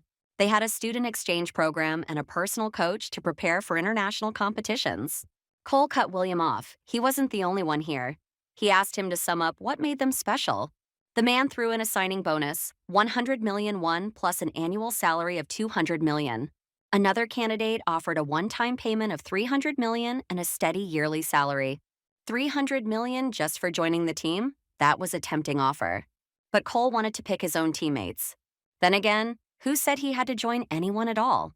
Another rep made the same offer and was open to discussing extra conditions. In that case, Cole said he wanted full control over picking his team. Silence. Of course, they wouldn't agree to that. The meeting was over for today. The men left their business cards, promising to talk to their higher-ups about tweaking the terms and raising the bonus. Most rookies would probably be blown away by offers like these. Then Cole noticed one guy hadn't left. Maybe he had something else to say. His name was Yusuf, a recruiter for Team PR. He figured they might actually accept Cole's conditions. Yusuf handed over his card. Weird. Cole had never heard of them. If they were in Division 1, or even Division 2, he definitely would have. So they were a Division 3 team, and from the looks of it, not a great one. Their budget was tight, but Cole would have complete control over his team. Most of their current roster had contracts expiring next season and weren't sure if they'd re-sign. So, if the timing lined up, they could factor Cole's input into their recruiting decisions. All right, no fat paycheck, but total freedom to build his squad. Cole had questions. Did that mean his whole team would be made up of rookies?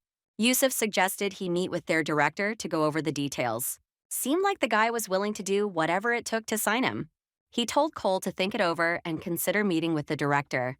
So, what were the options? Cole could go with one of the top-tier Division 3 teams, take a massive signing bonus and pick one or two teammates. Or he could join PER. Not a great team, but one where he'd call the shots. Either way, it was all up to him. Derek was dying to know which way he'd go. He'd been waiting for Cole. Didn't care about recruiter offers, he was sticking with Seoul Academy. So he just decided to wait for Cole outside. He wanted to hear the details. Cole had been promised 300 million won and a solid salary. Pretty much all the recruiters were offering the same thing.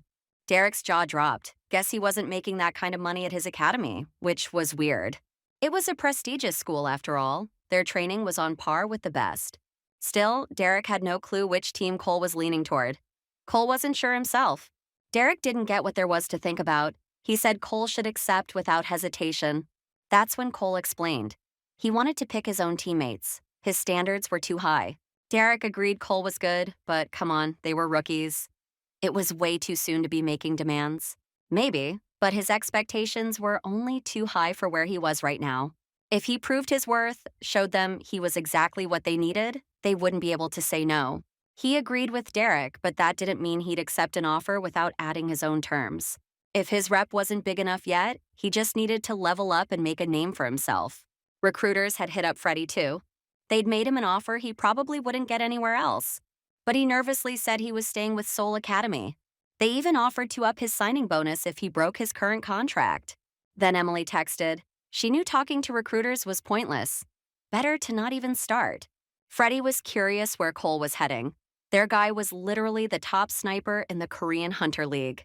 That last match had been intense, but he still hadn't missed a single shot. Soon, Cole would be joining a team, and he and Freddie would meet again in the Division 3 arena. Or maybe not just there. That's when the real fun would begin. Freddie couldn't wait. Derek didn't get why Cole was going to a workshop. Nothing of his was broken. They were about to compete in an official Hunter League match.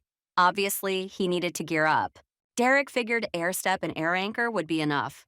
Guess he'd never seen how the pros fought. The right equipment could completely change the game. There were tons of different mana-powered gadgets in all shapes and sizes. A girl at the workshop greeted them. She could tell it was their first time here. She assumed they needed something fixed, maybe a gadget or a weapon repair. Before they could even say anything, she offered to show them some mana devices.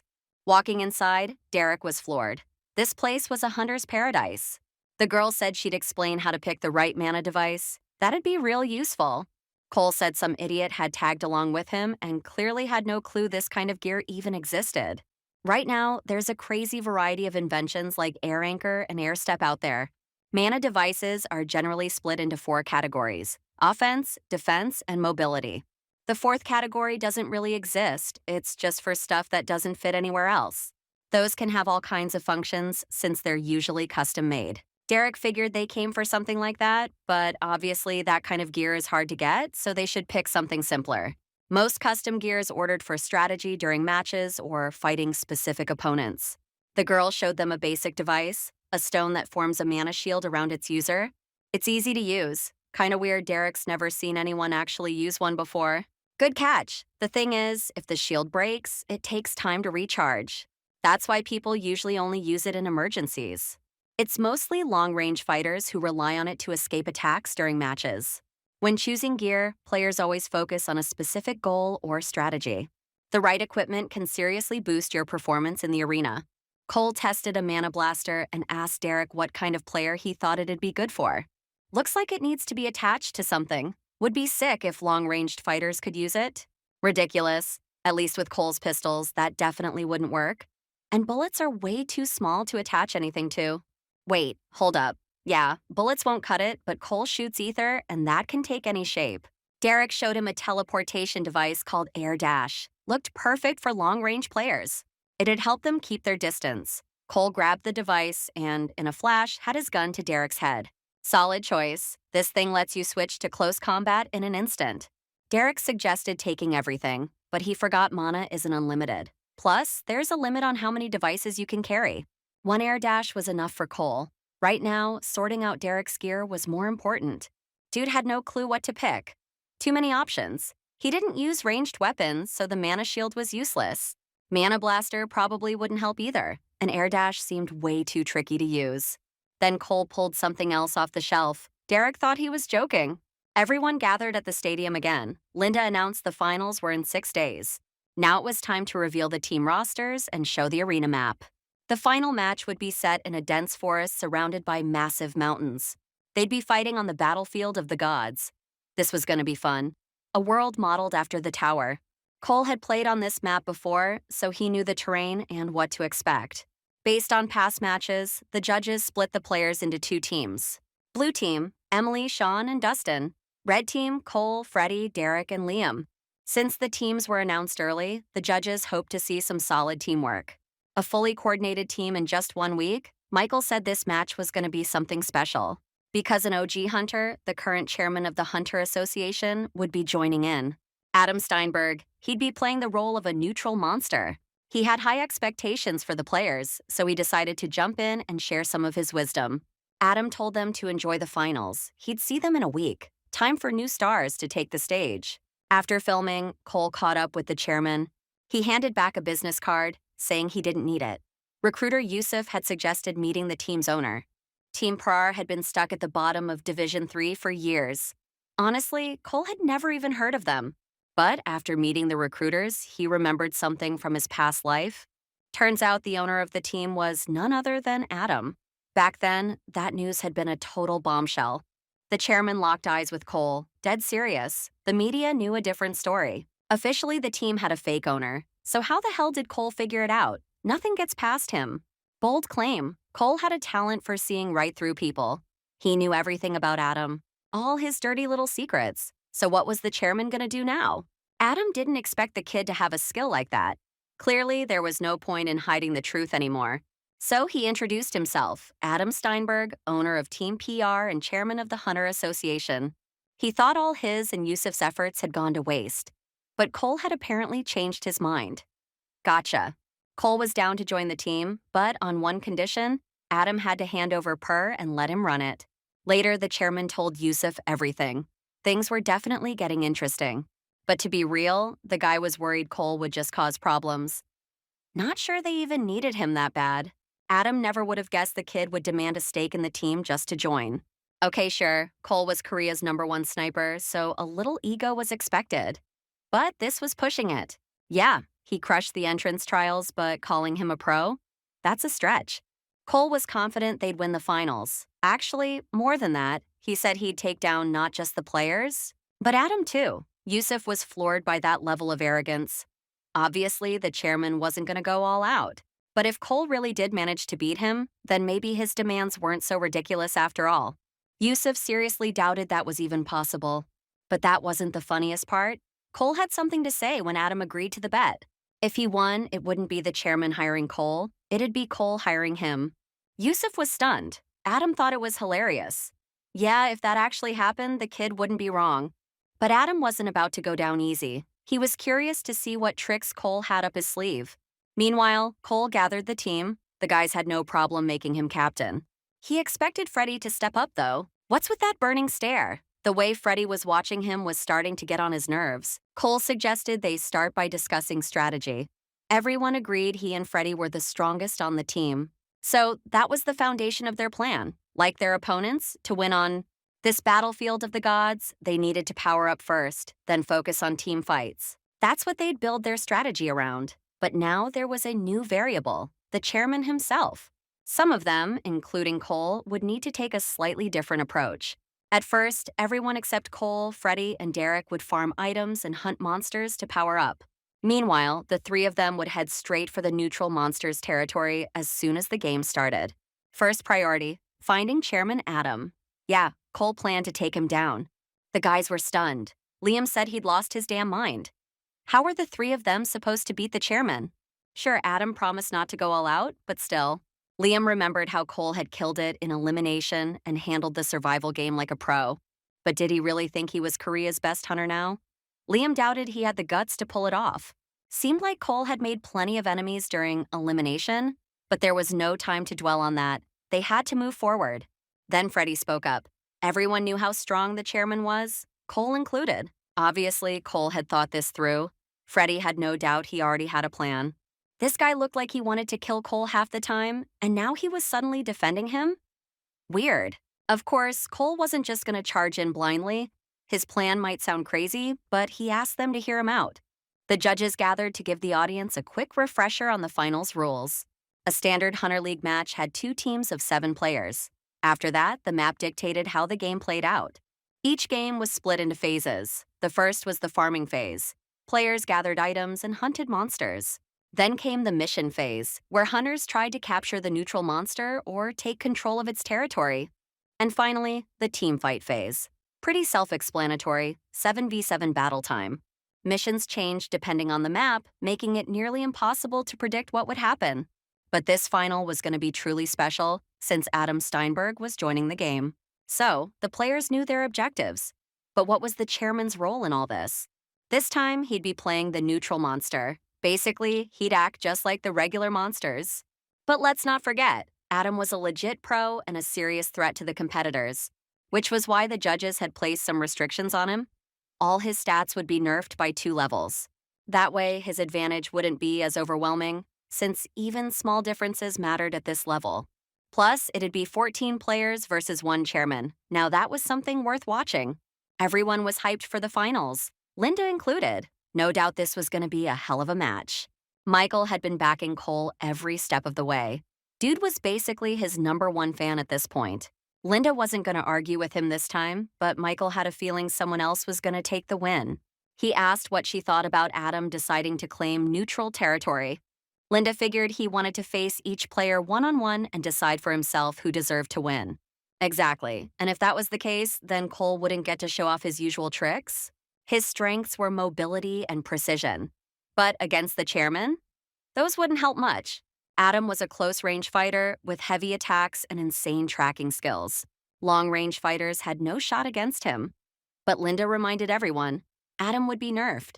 Michael said it wasn't about strength or limits. The chairman wasn't going to go easy on them. And Bill thought nothing was impossible in the Hunter League. You never knew what could happen. He mostly agreed with Michael, but still thought it was too early to call. After all, the finals map was Battlefield of the Gods. Just a few seconds left before the finals kick off. The comments are flooding in. The chairman's about to show off his skills live for the first time. Good thing the arena is exactly how Cole remembers it. Now he's sure they can stick to the plan. Final rules are standard. The game goes until one team is completely wiped out. Back in the day, dungeons, also known as towers, used to pop up all over the world randomly and unpredictably. This led to conflicts between hunters, but they eventually came up with a somewhat peaceful solution. Towers held insanely powerful artifacts, and of course, no one wanted to share. To get their hands on the treasure, hunters had to fight not just the monsters, but each other too. That's how the Hunter League was born. That's why a lot of the in-game arenas are copies of real-life towers. Makes sense that first-gen hunters have the advantage. They know the arenas way better than the rookies. All the contestants have spawned on the map. Cole's team agreed to stick to the plan. Freddie and Derek are with him. No turning back now. Team B, led by Emily, is clearing the area. Looks like they're planning to level up by hunting monsters. Their next move will probably be taking on the chairman. It's a pretty standard and effective strategy, given the circumstances. Even with all his stats nerfed by 2, the chairman still outclasses the rookies. Team A seems to be taking a different approach. Only 4 of them are hunting monsters. Meanwhile, Cole, Freddie, and Derek are doing their own thing. They're heading straight for the chairman. Linda says these guys are doomed. At the end of the day, they're way weaker than Adam, and there's only 3 of them. Michael agrees, but he says they should wait and see what they've got planned. The chairman is holding his ground. Someone's already rushing toward him. He's curious about what these guys are plotting. Maybe they think he won't notice them. For now, they're hiding. Then, suddenly, bullets start flying at Adam. Like, that's gonna work on him. He asks if that's really all Cole's got. While Adam's distracted, Derek and Freddie go in for a sneak attack from behind. But they're too slow, and the chairman blocks everything. He sees some potential in Cole. But if this is all they've got, he's beyond disappointed. He expected Cole to at least pull something surprising. All Adam sees are some weak sword swings. Above him, a massive figure looms. Battlefield of the gods. This place used to be home to an entire civilization of giants. But for some unknown reason, they all turned to stone. And here's the interesting part. Turning to stone didn't kill them. Cole had spent a lot of time studying this place since the Hunter League finals are usually held in this arena, and one day he figured out how to wake a giant up. The plan is to bring the statue back to life. Freddy wonders if there is an artifact hidden here, like in the survival game. Cole can feel something, cracks. If they can break the stone in just the right spots, it'll shatter. And the giant trapped inside will wake up and break free. Derek's not sure. This could all just be guesswork. But Freddy's convinced our boy has some kind of special skill. Okay, let's say they free the giants, but will they actually help? The answer is no. They've been locked away for too long. They've probably lost their minds completely and will attack anything that moves. Derek's not sold on the plan. He gets the idea, but what if the giants see Adam as one of their own and don't attack him? Well, if Cole's theory is right, that shouldn't happen. But yeah, the guys could be in danger too. That's why they brought mana devices. Now Derek gets it. This might actually work. Oh, so that's how it is. Cole never planned to fight. He just pulled off a diversion. His real target was the statues.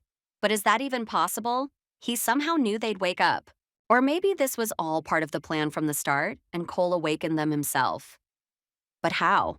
The giants started attacking Adam. The chairman can handle it. He's more concerned about something else. Those three vanished without a trace. Adam figured it out. They're using invisibility cloaks. Pretty handy, but not perfect, and honestly, kind of a hassle since you can't stay hidden forever. That's why most hunters don't bother with them. The chairman thought they weren't even planning to fight him, but then Cole fired a shot. And yeah, he actually managed to put Adam in a tough spot. It's been a while since the chairman was pushed like this. Impressive. He gave Cole props for a solid move. But he better not think he's already won. Now they're on even ground. Cole needs to show what he's really capable of. The stadium is in shock. The judges had no clue why he kept shooting at the statues. Turns out, he knew how to wake them up. The chairman dodged all their attacks, but the bullets he avoided ended up hitting the giants. His situation is looking worse. Cole only pretended to shoot at Adam. He was actually aiming at the cracks in the statues. Then he hid under his invisibility cloak so the rampaging giant would turn its attention to the chairman. Michael can't believe it. Cole actually pulled it off. Beating a first-gen hunter isn't easy. Looks like our boy's gonna have to put in even more work to take him down. Cole tried to shoot the giant, but Adam deflected the bullet. He's not falling for the same trick twice. The chairman waits to see what Cole will do next. The all-seeing eye highlighted the weak points on his shield. So Cole fired again, even though it won't work this time. And that's the whole point. The bullets collided midair. Ricochet. They bounced off each other, landing right on the giant. Even for a first-gen hunter, handling two giants is no joke. But Adam looks like he's ready to go all in. Cole reached out to Derek and Freddy.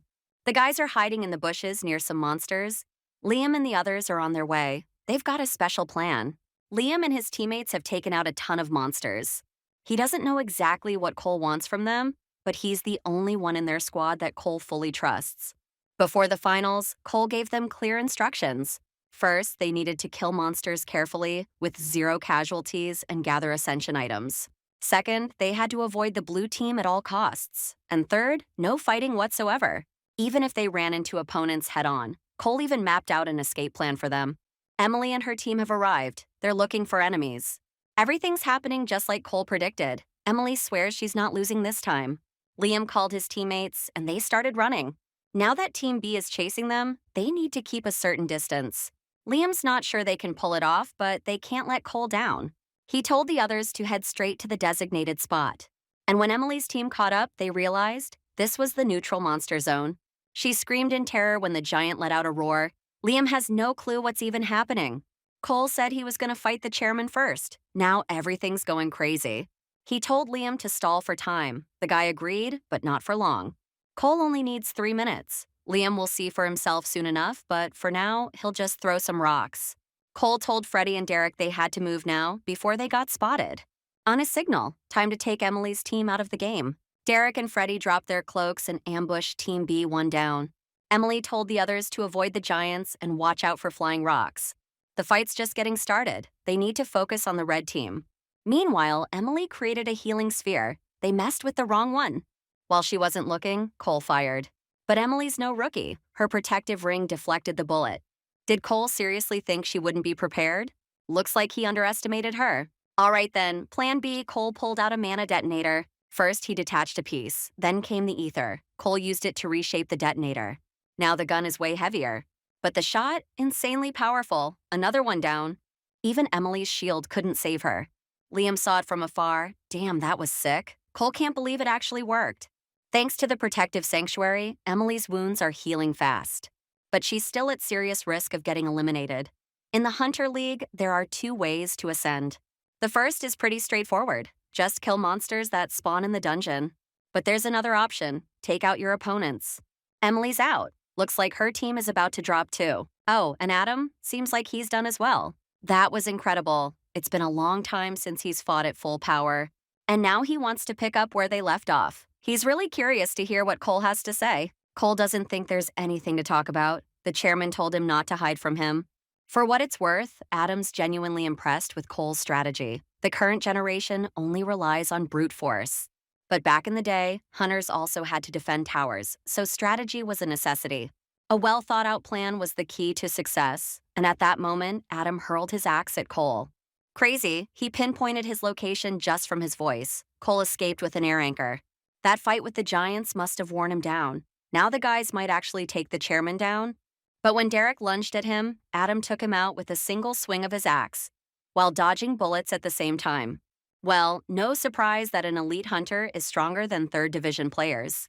At least they gave it everything they had. Liam was eliminated too. Looks like only Cole and Freddie are left. Adam thought our boy would be shocked, but nope. The chairman's skills are exactly what Cole expected. The man hopes Cole's got a plan for this. Cole shouted, and Freddie hurled daggers at the chairman. But it was a useless attempt. Adam jumped up and ran him through with a spear. And just like that, only Cole remains. The chairman isn't just a melee fighter, he's a tank. That's every ranged fighter's worst nightmare. Cole is in a seriously bad spot right now. Adam lunged at him, saying victory would be his, ready to kill. But the hero isn't so sure. He pulled out the mana detonator. A massive explosion went off, making the entire stadium and the judges hold their breath. Cole and Adam are both down, completely drained, so our hero actually pulled it off. He used the mana detonator to force a draw. Now that's who the real monster in this game was. Cole sighed in relief and stepped onto the stage. But honestly, he's completely disappointed. If he had dodged the chairman's spear and thrown the detonator instead, he could have won. Derek threw an arm around him, telling him to lighten up. A win's a win, right? But what's there to celebrate? Cole only tied. Freddie was surprised Cole didn't know. And when asked, he just said it didn't matter. The winners, including Adam, stepped onto the stage. The chairman gave Cole a weird, intense look. The judges started their speech. Every year, around 100,000 people awaken worldwide, and at some point, every single one of them dreams of becoming a hunter. But it's not that simple. A true hunter needs courage, wisdom, strength, and, of course, a bit of luck. In short, not everyone is cut out to be a real hunter. But today, one of the contestants proved that he is worthy of that title. And the winner of Hunters, the next generation, is Cole Phillips. He was the one who showed the best performance. Weird. In his past life, he held trophies like this more times than he could count. But damn, for the first time in ages, he's actually happy. And after the award ceremony, his mom, who was totally against him becoming a hunter, suddenly changed her mind. His whole family watched the show, and they're over the moon. His dad was the most stressed out, even if he won't admit it. Back then, Cole had to play for lower league teams, and obviously, the conditions there weren't great. So his parents were always worried. But this time, things will be completely different. Just one last thing to take care of. He needs to settle the team situation. So Cole went to see Chairman Adam. The man asked what brought him here. Damn, old man. Cole won fair and square, so he came to collect his team. But Adam doesn't think that's entirely fair. He says Cole only won because of the giant attack. And the duel ended in a draw. So Cole just shrugged and said he'd be on his way then. Adam grabbed his arm, stopping him, saying he was just messing with him. No need to be so tense. They're partners now. So the chairman is actually handing PR over to Cole. He's seriously impressed by the kid's skills. Our hero reached out his hand. He's looking forward to working together. The chairman shook it, saying the feeling's mutual. Morris, a world-famous weapons manufacturer that not only makes gear for hunters, but also does full-scale evaluations. Today, Cole came to cash in his prize and place an order. Derek's here too, since he'll be competing in the 3rd division soon. Might as well get himself a weapon. And for some reason, Michael is tagging along. Derek asked the guy about the difference between custom-made weapons and standard ones. Michael told him to just call him by his name. They're not on a show anymore. And yeah, the difference is huge. Custom gear is made for a specific person, tailored to their unique fighting style. They walked into the Moras workshop where a consultant, already informed of their visit, greeted them. The section they need is B3. Morris is split into 4 departments in total. Each one is ranked alphabetically from A to D, and the quality of weapons made in each section matches its letter ranking. Section B isn't too bad. Derek let out a whistle. He's never had the chance to visit this place before. It's insane. He asked how much Morris weapons cost. Bet custom gear is way pricier than the standard stuff. Michael told him they'd get to that later, but for now, he'd explain the important details. Before ordering a weapon, you first have to pick one of the base models available. For example, he showed one for his 7-branched sword. Every weapon starts with a standard design. Then, it gets modified and customized to match the user's abilities and fighting style. When Michael ordered his weapon, he made a rough sketch of what he wanted. He drew a regular sword with 6 branches, a blade with 7 curved extensions designed to widen the wound when pulled out of an enemy, increasing the damage dealt. And the Morris workshop made that badass sword from just a rough drawing. Michael's sketch was only meant to give a general idea of the weapon. The real job of the smiths is to turn a client's vision into a fully functional weapon. But it's important to know what type of weapon suits you and how you're planning to use it. Derek thought about that. Cole, though, is going with the same gear he used in his past life. But what Derek will come up with, that's the real question. He looked through everything and reached for a rapier, a weapon for piercing attacks. The guy wants to enhance his speed with mana, and he also wants the rapier to glow when the speed-boosting technique is activated. Michael chuckled and said style matters too. Derek is thinking like a pro-level player. Then he asked if Cole had already decided on his weapon. Among Korean hunters, there's no one who uses firearms, so the model he needs isn't even available here. But now he can finally use magical weapon transmutation again. He grabbed some ordinary-looking chunk and asked if he could take it. Michael nodded, telling him to make full use of his privilege. And in just a few moments, that unimpressive block turned into a sleek, high-grade firearm. The consultant was stunned. He did it so easily. People always get amazed by Cole's abilities, but he still isn't used to those reactions. Every country that hosts Hunter League matches has a Moras branch. And obviously that means competition is inevitable. The divisions are constantly fighting for dominance. And they only care about 2 things: the quality of their weapons and the status of their clients. Right now, the Korean branch of Moras doesn't have the best reputation. Korean athletes' performances on the world stage? A total disaster. The players aren't promoting their gear. Made in Korea. They're just ruining Morris's image. But Cole could help restore the Korean branch's good name. Not only did he win the show, but he also demonstrated the possibility of creating completely new weapons.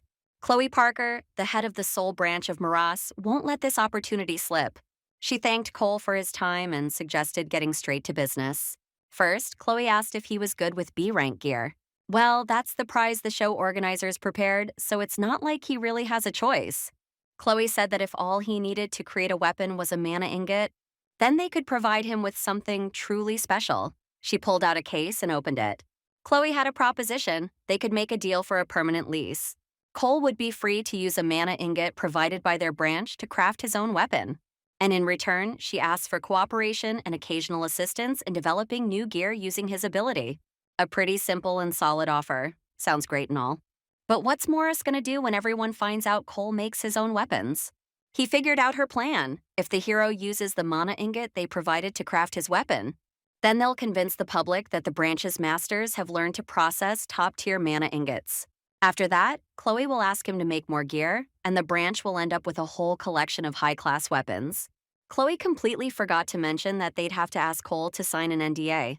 In that case, Cole might as well just show off his skills at the main branch right away. Chloe got pissed and asked what he was after. Much better. The hero answered, sponsorship. The woman was surprised. She thought giving Cole free weapons was more than enough. But they could make an exception for him. The branch will provide the necessary financial support. However, Cole isn't asking for himself. The help is for Per, the team he's planning to join.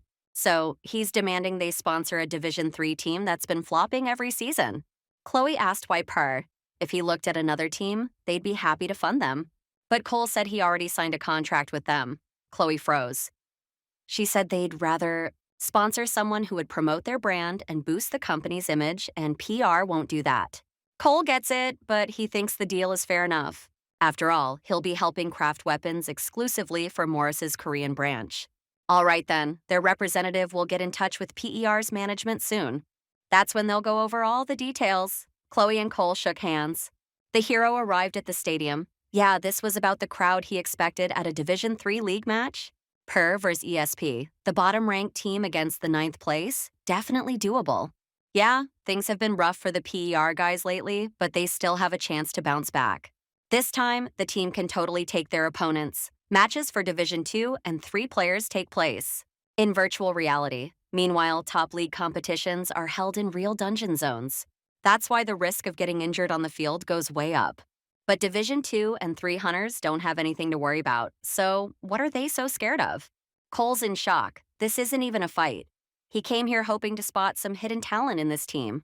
But PER is losing the battle and now has to retreat. The guys are completely cornered. What a tragic outcome. At this rate, PER will finish the season without a single win. Cole is in shock. They haven't won even once. Did he mess up? Maybe he really should have picked another team. It would have been way smarter to join a team with solid prospects and talented players. That way, in the future, it'd be easier for him to move up to a Division 1 team. No way. Cole's not backing down. He'll figure something out. First, he needs to get rid of the current players.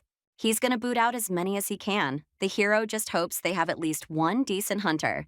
He was even more shocked to find out that PR's residence was in an apartment building.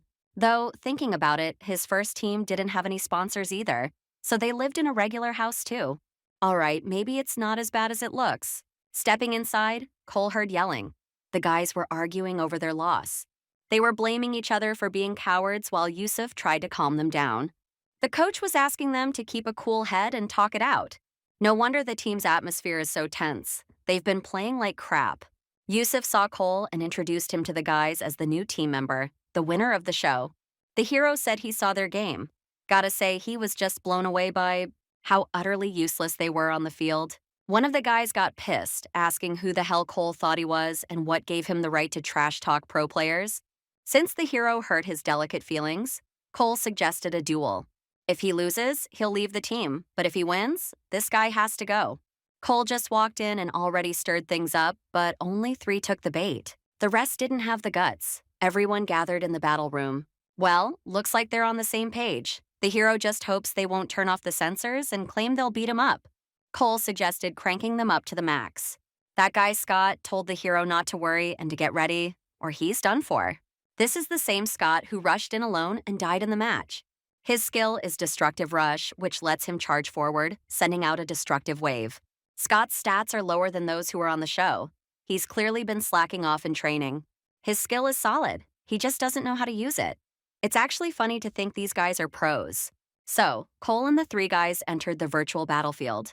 Just as the hero expected, Scott charged in right away. But weirdly enough, the guy ran right past him. Then the ground beneath started to break apart. The wave's radius is bigger than Cole thought. The skill's actually good. The hero used air step to escape. That way, Scott would think Cole was playing right into his hands. And he'd make a dash straight at him, totally convinced of his victory. Everything went according to plan. Scott fell into the trap. The other 2 guys showed up too late. Scott was already tied up. Who's next? Cole warns them it's gonna hurt. Well, the guys obviously lost. The hero reminded them about the deal. Losers leave the team. Cole told them to get lost. 2 guys stormed off cursing, but Scott just stood there. Cole reminded him, in case he didn't hear. Time to go. But the guy bit his lip and apologized. Oh? Cole didn't catch that. Scott apologized again, saying it was his fault. He fully realized his mistakes and asked not to be kicked out. Now that's some grit. Scott couldn't even beat a rookie who just became a hunter. Why should Cole keep him? The guy said he's got a decent skill. Sure, the hero beat him. But that's his biggest strength. Scott asked if that wasn't enough. He's got a point. The skill really is strong. But so what? The guy doesn't even know how to use it. And honestly, He wouldn't even listen to Cole. Scott promised he'd follow orders. Just let him stay. Cole demanded that he listen to him and only him. Scott confidently said he'd handle it. The hero wasn't sure if this was the right call. But to be honest, the whole team is garbage, and the budget for buying players is tiny. So maybe he should turn Scott into an example for the others. Out of 7, Cole kicked out 2. Now he needs to find replacements. Emily's got insane potential. He'd love to recruit her. But when the hero made her an offer, she said she wouldn't go, even if the contract was perfect. That loss still stings. She told him to put himself in her shoes. Then suddenly Cole got a new message. And it was from Freddie himself. Emily told him the hero was recruiting players. Freddie, the star player of the Private Soul Academy's first team. Cole thought he was glued there for life. Well, it's hard not to be shocked by what the hero pulled off. Freddie's interested in joining, and he promised to talk to the academy. That's huge. Good gameplay pays off. If Cole signs him, that's a 3-pointer. Suddenly, the hero got another message. And it was from someone he never expected. Cole doesn't know what to do with all this. The most important thing in building a team is synergy, which this team doesn't have. The guys' stats barely hit the minimum, and their synergy is far from ideal. A girl named Stella has an ability called positional caution. This could work. Freddie is more than capable, just like the 2 who messaged Cole yesterday. At this rate, they'll steamroll through the 3rd division of the league. Adam was surprised that the hero actually thinks highly of the new team. Oh, come on. Cole says every one of them is an exceptional player, all thanks to the chairman. Adam apologized, saying he didn't have time to focus on the team. He noticed that our hero was busy recruiting. The chairman never would have thought Cole would land a sponsor like Soul's Morris Workshop. The hero has to do everything he can to save the team. That's when Adam asked what kind of team he wants. Right now, Cole only has 2 ideas. The first is a solo playstyle, just like the chairman might have guessed. That's way too predictable. Adam reminded him that a team with only one strategy is doomed to fail in the league. That's why Cole has a second idea, but it's still in development. However, Adam can call it the saboteur strategy. The chairman doesn't know what that means, but he'll trust the hero. Mr. Steinberg suggested they get straight to business. He handed over a contract confirming that all rights to the team would be transferred to Cole. The hero looked it over. Everything seemed fine, so he was ready to move on with business. But then Adam suddenly mentioned that the last match of the season was over, and tomorrow is the press conference for the 3rd division. Cole is now the team's executive director, so he has to attend. Of course, the hero will be there. He was planning to do something anyway. The studio was packed with team heads. Boring as hell, not a single question after the presentations. Cole introduced himself as the new executive president of PR, as well as a new player. LTD is in first place. They earned their reputation through insane teamwork and domination in the division. However, there are rumors that many of their players will move up to the 2nd division next season. The LTD director responded that even if some leave, they'll fill the gaps with equally strong players. They also wanted to introduce a couple of hunters who could become rising stars. Gotta remember who he's talking about. That coach looks way too familiar to Cole. Wait a minute, that's Director Lee. Our hero had beef with him in his past life. He was the director and coach of LTD in the 1st division, and now he's coaching in the 3rd? Brandon Lee. He always looked like a jackass, even back then. There was also talk about a new hunter from LHR. The host asked if he'd be joining the 3rd division. The coach nervously replied that they couldn't give a definite answer yet. They're doing their best to push the process forward. So that's the team Freddie was supposed to join. And now for the most shocking news from PER. People heard that player Cole Phillips became the team's executive director. The hero confirmed it and introduced himself. This is an unprecedented case of such a young player. Joining a team as both a player and a director, should people expect major changes? Cole answered, absolutely. The team finished the season without a single win, but big changes are coming. The host asked for at least a hint about what PER is working on. Well, first there'll be some roster adjustments, and Cole will be playing and coaching at the same time. They're also changing strategies and introducing a new sponsor. A lot is happening. The host was ready to move on, but Cole had something else to say. He's been watching the division's matches closely, and honestly, there's not a single team that can hold up. The room went dead silent. Brandon was especially pissed. Cole told everyone to stay on their toes. PER is going to crush all of them, especially LTD. It would be pretty sad if the top team lost to the bottom of the rankings.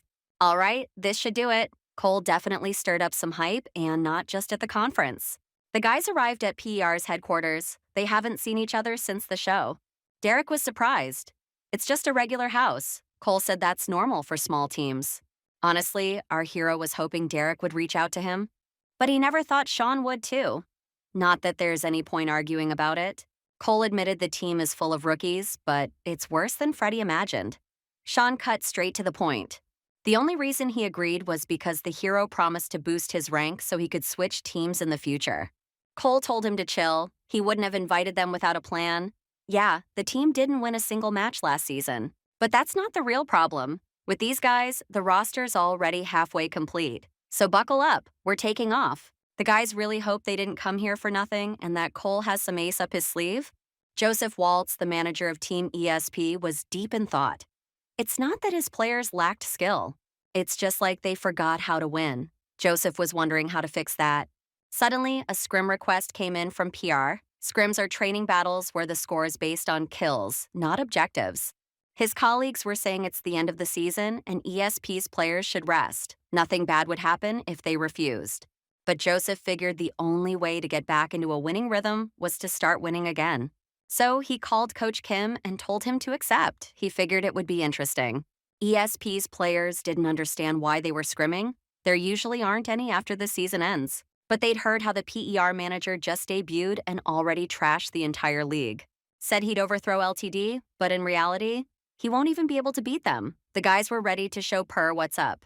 Yusuf asked if Cole was really sure about this. He barely even knows everyone yet. And the new members haven't even had time to get used to each other. Cole said they don't even have enough players for a full 7v7 scrim. The hero told the coach to listen up. The team has zero hope if things stay the way they are. They'll just lose again and end up at the bottom of the rankings. Endless failures have made the team passive in-game. But if there's even the slightest chance to win, hope will fire them up. And Cole will give them that chance. Maybe it's his first match here, but just his presence is already changing the team. He'll show them they're not losers anymore. All right, the hero entered the waiting room and met ESP's manager and coach. Joseph saw the new president, or manager, of PER. He wasn't sure what to call him. Either way, he introduced himself. Joseph talked like he didn't care, but his eyes were full of sarcasm. It was obvious he underestimated PR, kinda rude. The match was about to start. Cole asked his guys if they were ready. He'd be giving out commands, and his teammates had to listen to him and only him. Even if Cole doubted they'd follow orders perfectly. They'd start with 5 original players and him, the new addition. The hero would prove they could win even with this lineup. Scott would be the vanguard, just like before. But he better not charge in until Cole gives the signal. If the hero doesn't say go, he stands his ground, even if a mana bomber comes sprinting at him. Stella would stick close to Cole. She had to do everything to keep up. Derek asked about himself. The hero told him to stay in the back and stop anyone who tries to get close. Derek thought Cole didn't want him to fight, but he'd see for himself soon enough. The match started. The map, Imperial Bridge. The fight would be in a narrow space, so there's no room for creativity. It's all about endurance. Whoever holds their formation wins. That's exactly why Joseph picked this map. For a team pulled off the streets, PER's formation looked solid. Joseph figured it was just for show, since they hadn't even had time to practice since their last match. They could only maintain it because they were standing still. Or maybe it actually was solid. Then the manager and coach noticed Cole breaking formation. It looked like the hero, a long-range fighter, was wide open. Seems like he got distracted watching over his team. ESP couldn't miss this chance and went for the kill. But just as one of them was about to stab him with a spear, the hero dodged. So it wasn't a mistake. It was bait to lure ESP in. Joseph thought they were messing with him. Per actually had a strategy where a ranged player was the key. Cole started shooting, and the enemy team took cover behind their shield. But they had no idea the hero was using mana explosives. Per instantly scored 7 points, 7 kills in 1 move. And just like that, the match was over. They won.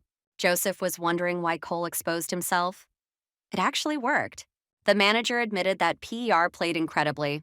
The guys couldn't believe it. It had been so long since their last win. They thought they'd get steamrolled. Cole was happy to hear that his team gained confidence and hope.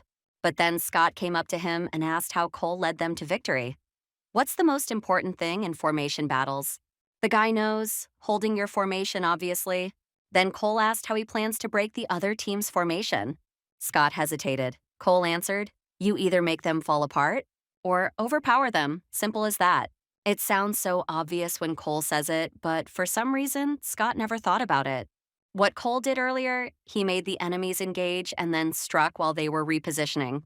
That's why he jumped out and exposed himself. Scott's probably surprised the answer is so simple. Freddie chimed in. He said the right answer is the one everyone agrees with when they hear it. What surprised him the most was the coordination. It was like the guys practiced before he joined.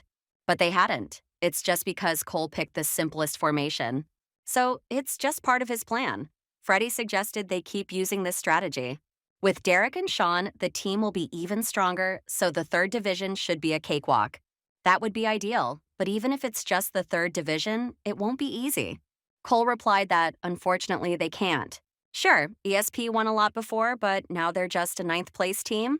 The strategy works against low-ranked teams, but probably won't hold up against the higher-ranked ones. Not to mention, using the same strategy over and over will make it ineffective.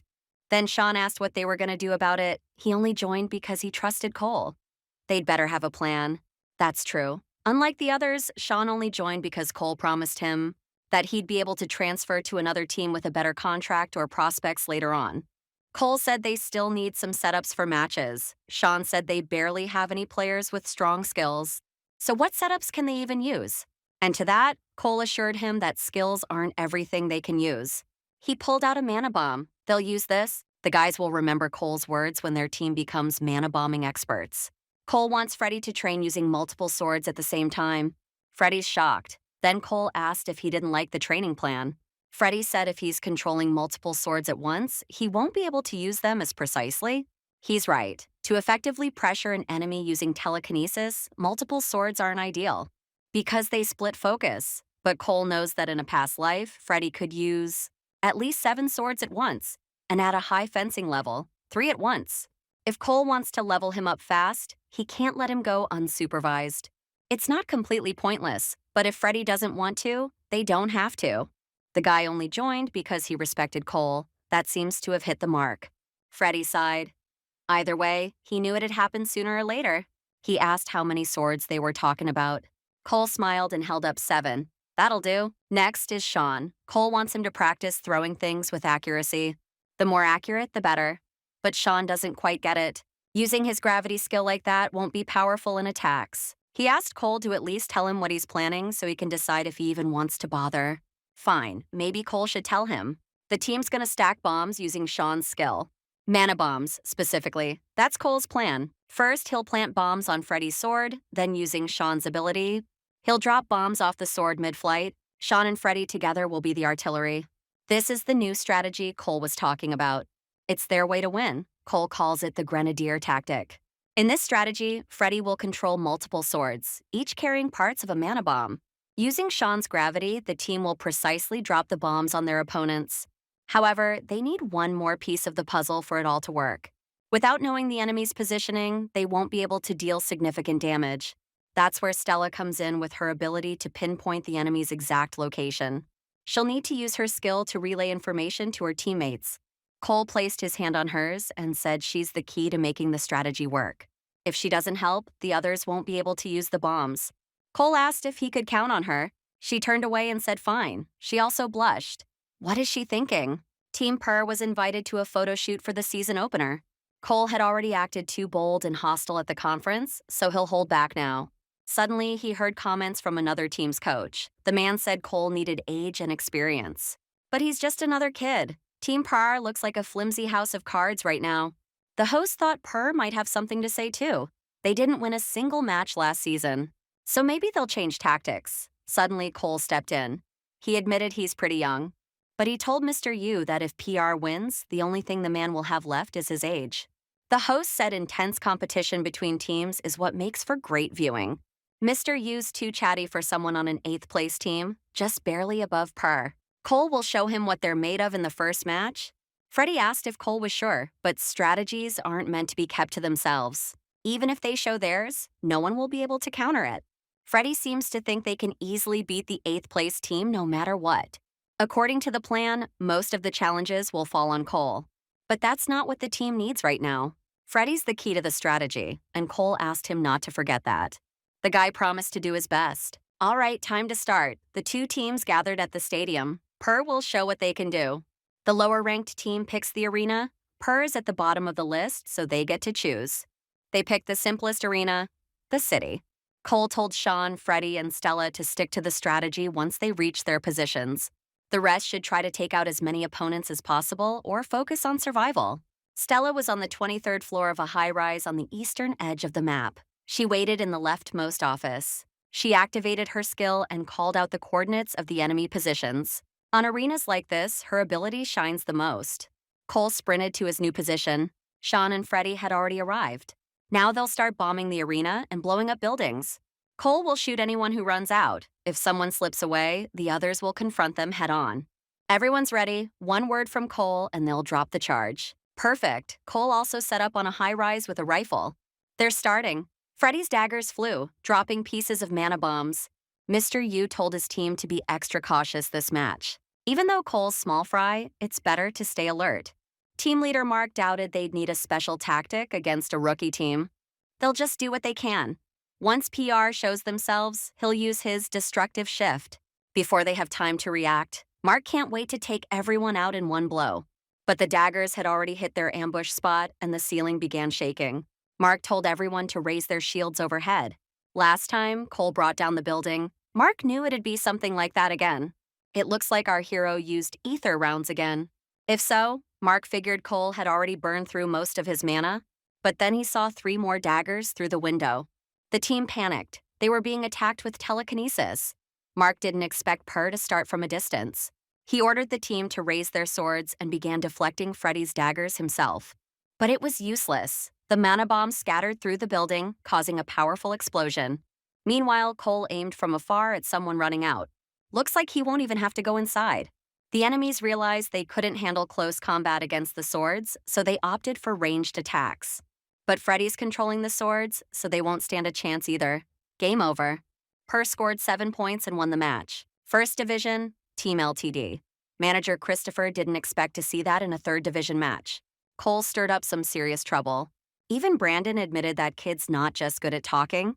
Christopher remembered Cole was on their recruit list, but it looks like he's firmly planted with Team PAR. LTD offered him the best contract in the industry, but he didn't even consider it. Too late to cry about it now. Christopher suggested the 2nd Division recruitment team give him a call. Scott couldn't believe they did it. Cole told Stella that it's just one win, and they shouldn't celebrate too much. There's still an interview coming up. Freddie's probably getting the match MVP title, so they invited him to the studio to answer a few questions. Freddie thanked the host for having him. Before Team PER finished the season with 0 wins. The host asked how the team prepped for the match to turn things around. Freddie said he just did what the captain told him to do. He meant Cole. He just followed Cole's instructions. Their tactic made a lot of noise online. Many compared it to artillery bombardment. Freddie blurted out, "That's exactly how the captain described the tactic when explaining it." He said Cole's strategy worked perfectly, and he respected him a ton. Freddie spent the whole interview talking about our hero. Derek said it sounded like Cole was some kind of cult leader. Scott agreed. That'd be a fitting title for Mr. Phillips. Cole didn't get what was up with him. He even blushed. Cole asked them to just call him by his name like usual. Scott's older than him, so it's weird. Why the guy called him that? They're probably just too happy the losing streak's over. This team's only going to get stronger. Per's going to become division champs. Derek was eating his ramen when he noticed Cole was heading out. Weird, it's a day off. The hero said he had a meeting and told Derek not to just sit around either. Even though it's a day off, the season's still on. Cole left. Derek finished his ramen, and now it's time for some shows. Meanwhile, our hero arrived at the Hunter League Stadium to meet Michael. The guy had 2 tickets. They were already letting people in, so they could head inside. A huge crowd had gathered today. The guys took their seats. Michael figured Cole had been to matches before since he looked so at home here. Well, yeah, back in the day, our hero pretty much lived here. Cole said that even though he's in the 3rd Division, he's still a pro player. Michael was happy to see him. It was the weekend, but he'd worried the hero might have other plans. Cole thanked him for the invite. Today's match was between Korea and Japan. Japan usually wins. The hero wasn't sure if it was worth showing up for this. Michael reminded him it's still his home country. Fair enough, but Japan usually dominates, even with Korea's top 1st Division talent. Cole wasn't thrilled with Korea's situation, but reality is reality. Michael said Korean players weren't exactly lacking skills or stats. He wanted Cole to see the match because one day it would be him up on that stage. And when that day comes, Michael wanted the hero to remember him. He's friends with a Japanese national team player and suggested they meet after the match. Seems like Michael's banking big on Cole. The hero better keep a close eye on what's about to happen. Unfortunately, Japan won with a huge lead. Now Michael was calling him to meet his friend. The guy was acting like he didn't care. But Cole was sure he was upset. They were standing in the hallway when they finally heard footsteps. It was a Japanese national team player, Takumi Minamino. Michael hugged his old friend. They hadn't seen each other in ages. Takumi thought Michael should have met with his own team's players. But Michael didn't even want to think about them. Said that generation was already a lost cause, and he's betting on the next one. He introduced Cole to Tkumi, the most famous and aggressive long-range fighter in Japan. Michael said our hero had just debuted in Korea and was a rising star he had big plans for. Michael had been talking Takumi's ear off about Cole, so he was curious to meet him. The Japanese player asked if he could test our hero. Michael suggested asking Cole first. The hero didn't remember anything about Takumi Minamino. Guess he wasn't from his generation's team. Either way, his stats must be high. Takumi's abilities included rapid fire, weak spot targeting, which deals double damage when hitting the same spot, and speed boost. Cole couldn't say no to a match with Japan's most famous long-range fighter, so he eagerly agreed. Takumi noted he must have guts. Cole assured him that wasn't all he had. The head of the Korean national team was in despair. He thought they'd closed the power gap. The team's coach said the improvement was big and they were inches away from 3 kills. But the head was upset they'd given the coach their best, and that's all he'd managed to get out of it. If this keeps up, Korea will stop participating in the games. The head left. The coach was down. Then he remembered Christopher had been scouting the 2nd and 3rd divisions. He asked if Director Lee had found anyone in the non-qualifying LTD. He had, but they weren't LTD players, like Freddie, for example. If he could get Freddie and that kid with gravity control, they'd be aces for the team. Or maybe the next Gen star, Cole. Maybe that's exactly what the country needs right now. Someone like our hero. Though honestly, what's Christopher even thinking? They're just a bunch of kids from the 3rd division. Meanwhile, Cole and Takumi were getting ready for their virtual battle. Michael figured Takumi's energy wasn't a good sign. He's still the same as when they played together on the national team. He's calling it a test, but he really just wants a fight. Michael told him to go easy on Cole. Takumi knew. After all, our hero's just a kid from the 3rd division. He promised he wouldn't go all out. Cole chuckled. Michael figured he and Takumi were 2 peas in a pod. Takumi was already on the battlefield. The map was Void Plaza. He wasn't sure why that arena got picked. It's a unique space with wormhole mechanics. Because of all the unpredictable factors, no one usually picks it in the league. Maybe Cole wanted to throw Takumi off with the unusual arena. It's a rare case of 2 long-range fighters facing off one-on-one. Usually they stay in the back line and deal damage to frontline troops. But funnily enough, Cole's never lost a duel to another long-range fighter. He'd memorized every wormhole on this map, where they are and where they lead. That means as long as the hero knows where his opponent is, he can hit him from anywhere. Cole fired a shot that traveled through a wormhole Takumi had just used. Takumi noticed and instantly dodged with his speed boost. The bullet hit the wall nearby. If Takumi had been even a split second slower, Cole figured the shot's path shifted because of the wormhole's vibration. Takumi had no idea how the hero figured out where he was, but Cole shot knowing his exact position. Using a wormhole to land a hit. Not bad for a kid from the 3rd division. He was intrigued and started firing with rapid fire and weak spot targeting. Takumi thought if he tore down all the walls, they'd end up face to face, and that'd be the end. The hero realized the guy was breaking walls from a spot that couldn't be hit through a wormhole. The stat gap between them was huge. Takumi was breaking walls, thinking he'd crush Cole with sheer stats. Michael watched the match without blinking. He didn't think our hero would land the first hit, but his focus was interrupted by the arrival of a guy. It was Elijah, a player from Korea's national team. They hadn't seen each other in a while. Michael expressed sympathy about today's match. Elijah was surprised to see Takumi from the Japanese team on screen.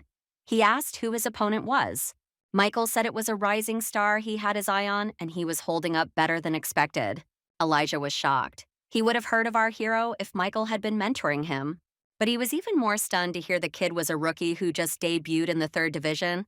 Either way, it looked intense. One-on-one with Takumi, the results seemed obvious. Fine, Elijah asked something else. Why hadn't Michael come to see them? Lots of people missed him. If he'd shown up before the match, it would have boosted the team's morale. Michael stayed silent, so Elijah stood in front of the screen. Michael snapped at him to move, saying this match was more important than Elijah. The guy was floored by the comment. He figured the fight with Takumi had been over ages ago. But he was stunned when he saw Cole standing over a defeated, exhausted Takumi on the screen. Before this, Takumi had broken all the walls, but our hero was still confident. The Japanese player decided this was his limit and fired. However, Cole dodged with ease. Takumi's ambush failed, but time was still on his side. He needed to destroy the nearest wormhole and launch his next attack. But before he could do anything, Cole started shooting. It was suppressive fire. The wormholes were changing the bullet paths. Takumi wouldn't have been able to dodge that, so he quickly put up a shield. But under that amount of pressure, it shattered into tiny pieces. And right then, the delayed attack hit him. That was the end of Takumi. In his past life, Cole was used to answering one question. The question of what it takes to be a good player. And the hero always answered, experience. To be more specific, experience in winning. Takumi was reviewing the match. Michael burst in, asking what had happened. He answered that Michael had unleashed a monster. That's what happened. So it turns out Cole really won because of experience, and it wasn't just luck. Takumi doesn't know when our hero will step onto the world stage, but when he does, he'll have a fan base like Ethan's. Cole returned to his headquarters. Yesterday's match was interesting. Takumi, a long-range fighter with enough power to break walls. In any case, our hero had no doubts about his victory. Because in the past, when things weren't going well, he put extra focus on duels. His opponent looked pretty good, even despite losing. Derek called for Cole. He asked what Cole did yesterday that put him in the news. In the latest interview, Takumi Minamino had high hopes for the rising Korean star. More specifically, Cole Phillips, a player from the league's third division. A member of the Japanese national team said that. To that, the hero replied that he went to the match yesterday. Michael invited him. Derek didn't understand since when they were buddies. Now they were sure Cole really fought Takumi yesterday and hoped he got an autograph. They were blown away when Cole said they had a duel and he won. Yeah, the reaction was pretty wild. Probably couldn't have been any different. On paper, Takumi is stronger than the hero, with better skills. But when it comes to experience, Cole's unmatched. He'd spent so much time in the game that it'd be weird if he didn't know every tiny detail of the maps. Though, if his trajectory calculations were even a little slower, the situation could have flipped. Suddenly, Freddy said he knew it from the start. They just needed to listen to Cole. The hero wasn't sure if Freddy's eyes always sparkled like that. Derek added that he should have been invited at least. He would have thrown a few punches and swung his sword. Cole told him to stop. That could have been the case if Derek was at his peak, but now he didn't stand a chance. So the hero's all-seeing eye improved, probably because he pushed it to the max in the duel with Takumi, identifying enemy abilities and analyzing trajectories. You couldn't ask for better abilities to train a team. It was time to get serious. Cole told Yusuf about his plans for ranked matches. The hero asked the coach's opinion on the current situation. They started the season with a win, so the team's morale was high and they were motivated for more victories. Yusuf thinks they should just keep going. They don't have many strategies yet, but there's a guarantee for victory. No way. Cole strongly disagrees. That's not enough. What are the options if the Grenadier strategy doesn't work? If the hero doesn't carry the team alone, it's a guaranteed loss. If the strategy fails, they're left with no options, so they either improve it or come up with a new one, or overhaul the team's foundation. Right now, personal growth for every team member is needed, so they'll start with ranked games. Cole gathered Derek, Freddy, and Stella. They already heard everything from the coach. But Derek thinks they should focus on team play instead of ranked games. The hero says individual growth should come before team growth. Otherwise, there's no point in fighting as a team. Everyone will play ranked games, then review them with the coach. Later, Cole came to watch but didn't expect such a crowd. Maybe a famous player showed up. Ben Stone was fighting, a melee tank who would later be known as the Knight, and Caitlin Beatles, a serial demolitionist. Ben rushed in with acceleration, but Caitlin dodged with her heavy firepower. She blew up a mana bomber with her ability, turning it into a catalyst for an explosion. Looks like Ben tried to close the distance to avoid the mana bomber barrage. Caitlyn was in a dangerous position, but she blasted Ben again and won the fight. She dominated the match, even though the guy had a higher rank. But Cole wouldn't say that. If Ben had dealt with the mana bombers when he charged forward, or found another chance to get close to Caitlyn, he would have won. Ranked games are where class situations and player choices matter most. For those not paying attention, it looked like Caitlyn dominated the whole match. But in reality, she was walking a fine line. She came out and asked the hero about his division, team, and rating. Caitlyn must have heard his commentary. Cole answered, 3rd division, team per, rating 1000. She smirked and walked off, saying she almost got mad at the newbie. If only she knew he used to be number 1. Freddie's match was soon, so Cole should get going. But he didn't understand why Caitlyn was following him.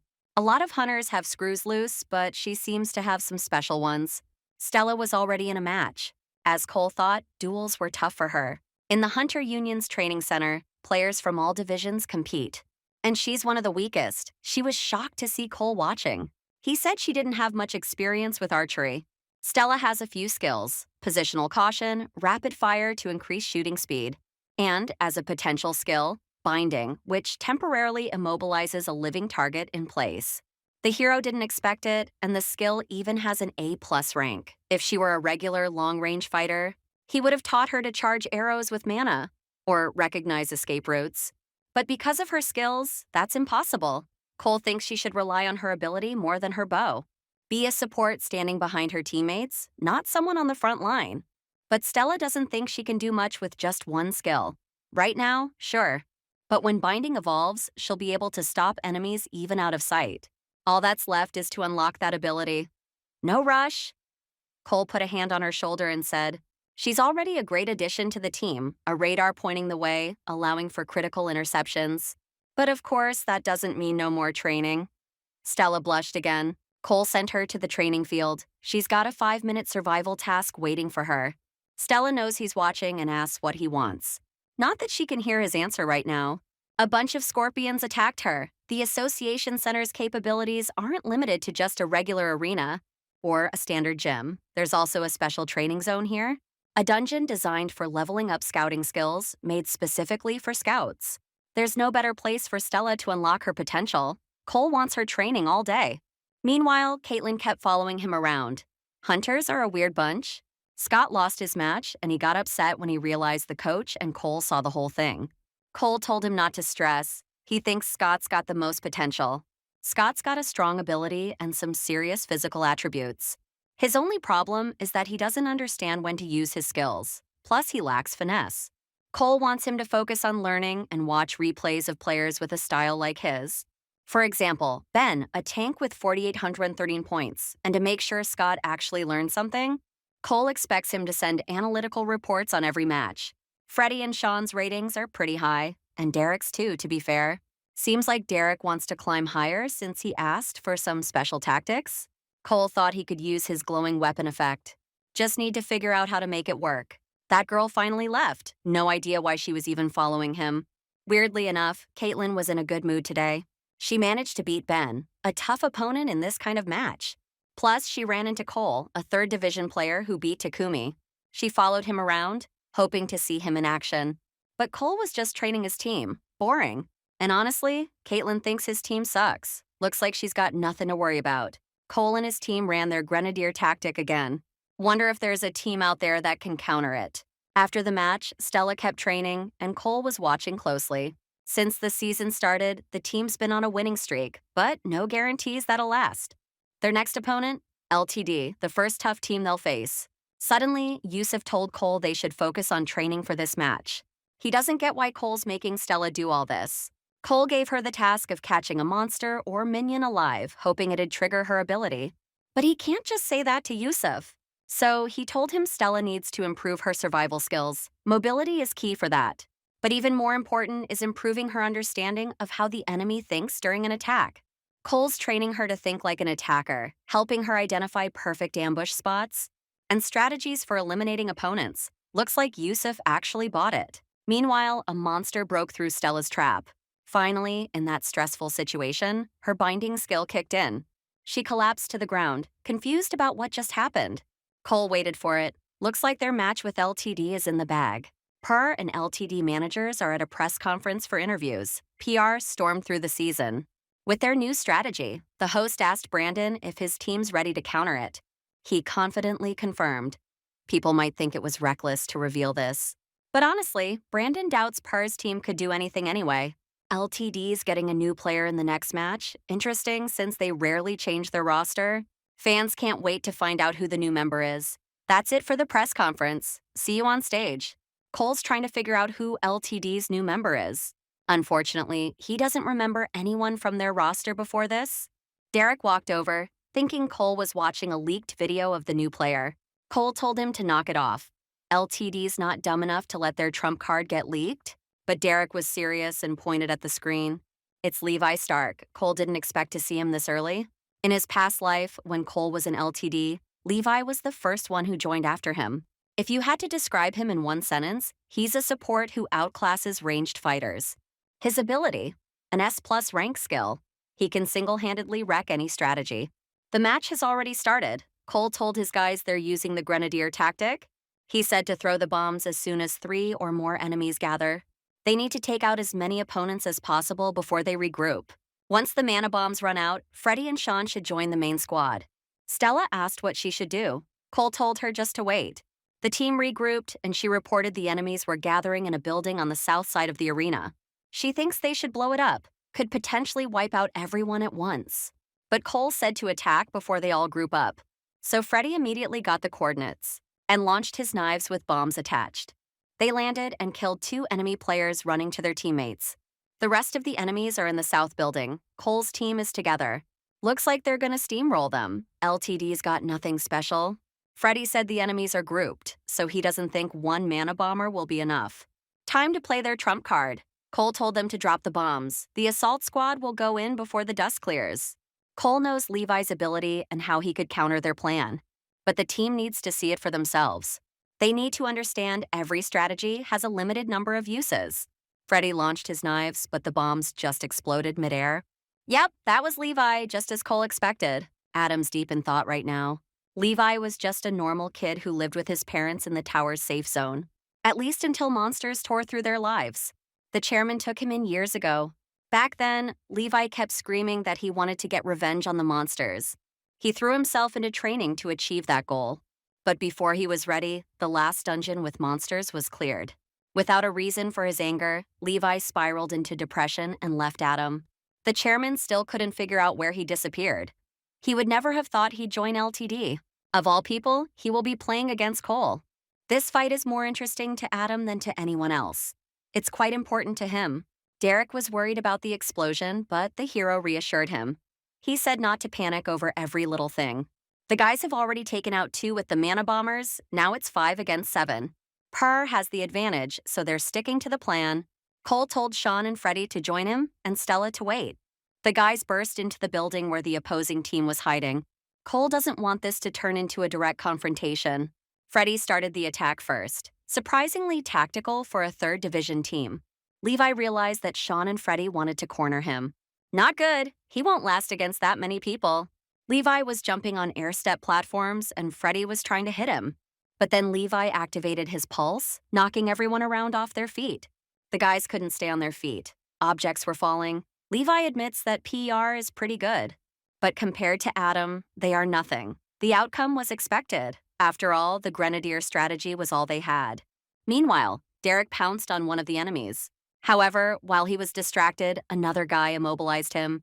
As a result, Derek was taken out, eliminated with a sword strike. Levi thought it would be easy, but he forgot about Cole. Turns out the platforms were scattered on purpose. The hero did everything to aim as accurately as possible. Levi quickly hid behind a wall.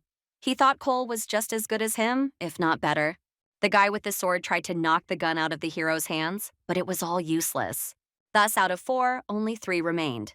Luckily, Sean was okay. He thanked the hero for buying some time. 2 enemies remained outside. Cole asked Freddie and Sean to take care of them.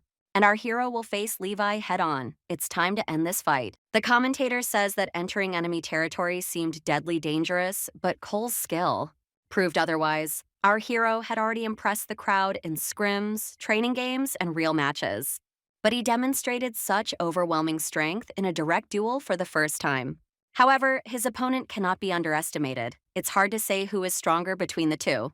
Cole may have killed two LTD members, but that doesn't mean much in a one-on-one battle. Despite his mobility, if Levi can predict his moves, the pulse skill guarantees victory. In other words, it all came down to a battle of wits. In that case, the more experienced one will win. Cole has only just become a pro player. Adam is curious to see if he can win. Three-time champion of the International Hunter League, three-time winner of the off-season championship, 8 MVP awards, 4 victories in all-star matches, and 2 wins in smaller tournaments. These are all Cole's past achievements, which he takes pride in. When it comes to understanding the game, the hero doesn't think anyone can surpass him. So, the duel is in full swing. Levi admits Cole is good, but how will he handle his pulse? Everything started shaking. The hero's mana shield won't hold up. In that case, he'll take Levi out right now. But it seems his training with Adam wasn't in vain. He's gathering mana while dodging bullets. He definitely wants to take down Cole in the air. Then the hero told Stella to be ready. The air currents will reveal Levi's next move. As soon as he stopped to use his skill, Stella bound his arm. The guy hadn't gathered enough mana and was now immobilized. If Cole lets him escape now, his reputation as a legendary sniper will be lost. And these were his last thoughts before the hero delivered the final shot to the guy. Levi fell, and Team PR won the match. Adam was stunned. He had no idea Stella had such a skill. Cole knows how to achieve success. Suddenly, someone called the chairman at such an hour. The person wanted to know if Adam saw the match. Of course he did. Cole was a thorn in his side. The man on the other end of the line agreed. Our hero was better than Levi. And then he told Adam to bring Cole over sometime. His daughter really enjoyed watching the match. Strange, Eliza never showed interest in the lower divisions. What got into her?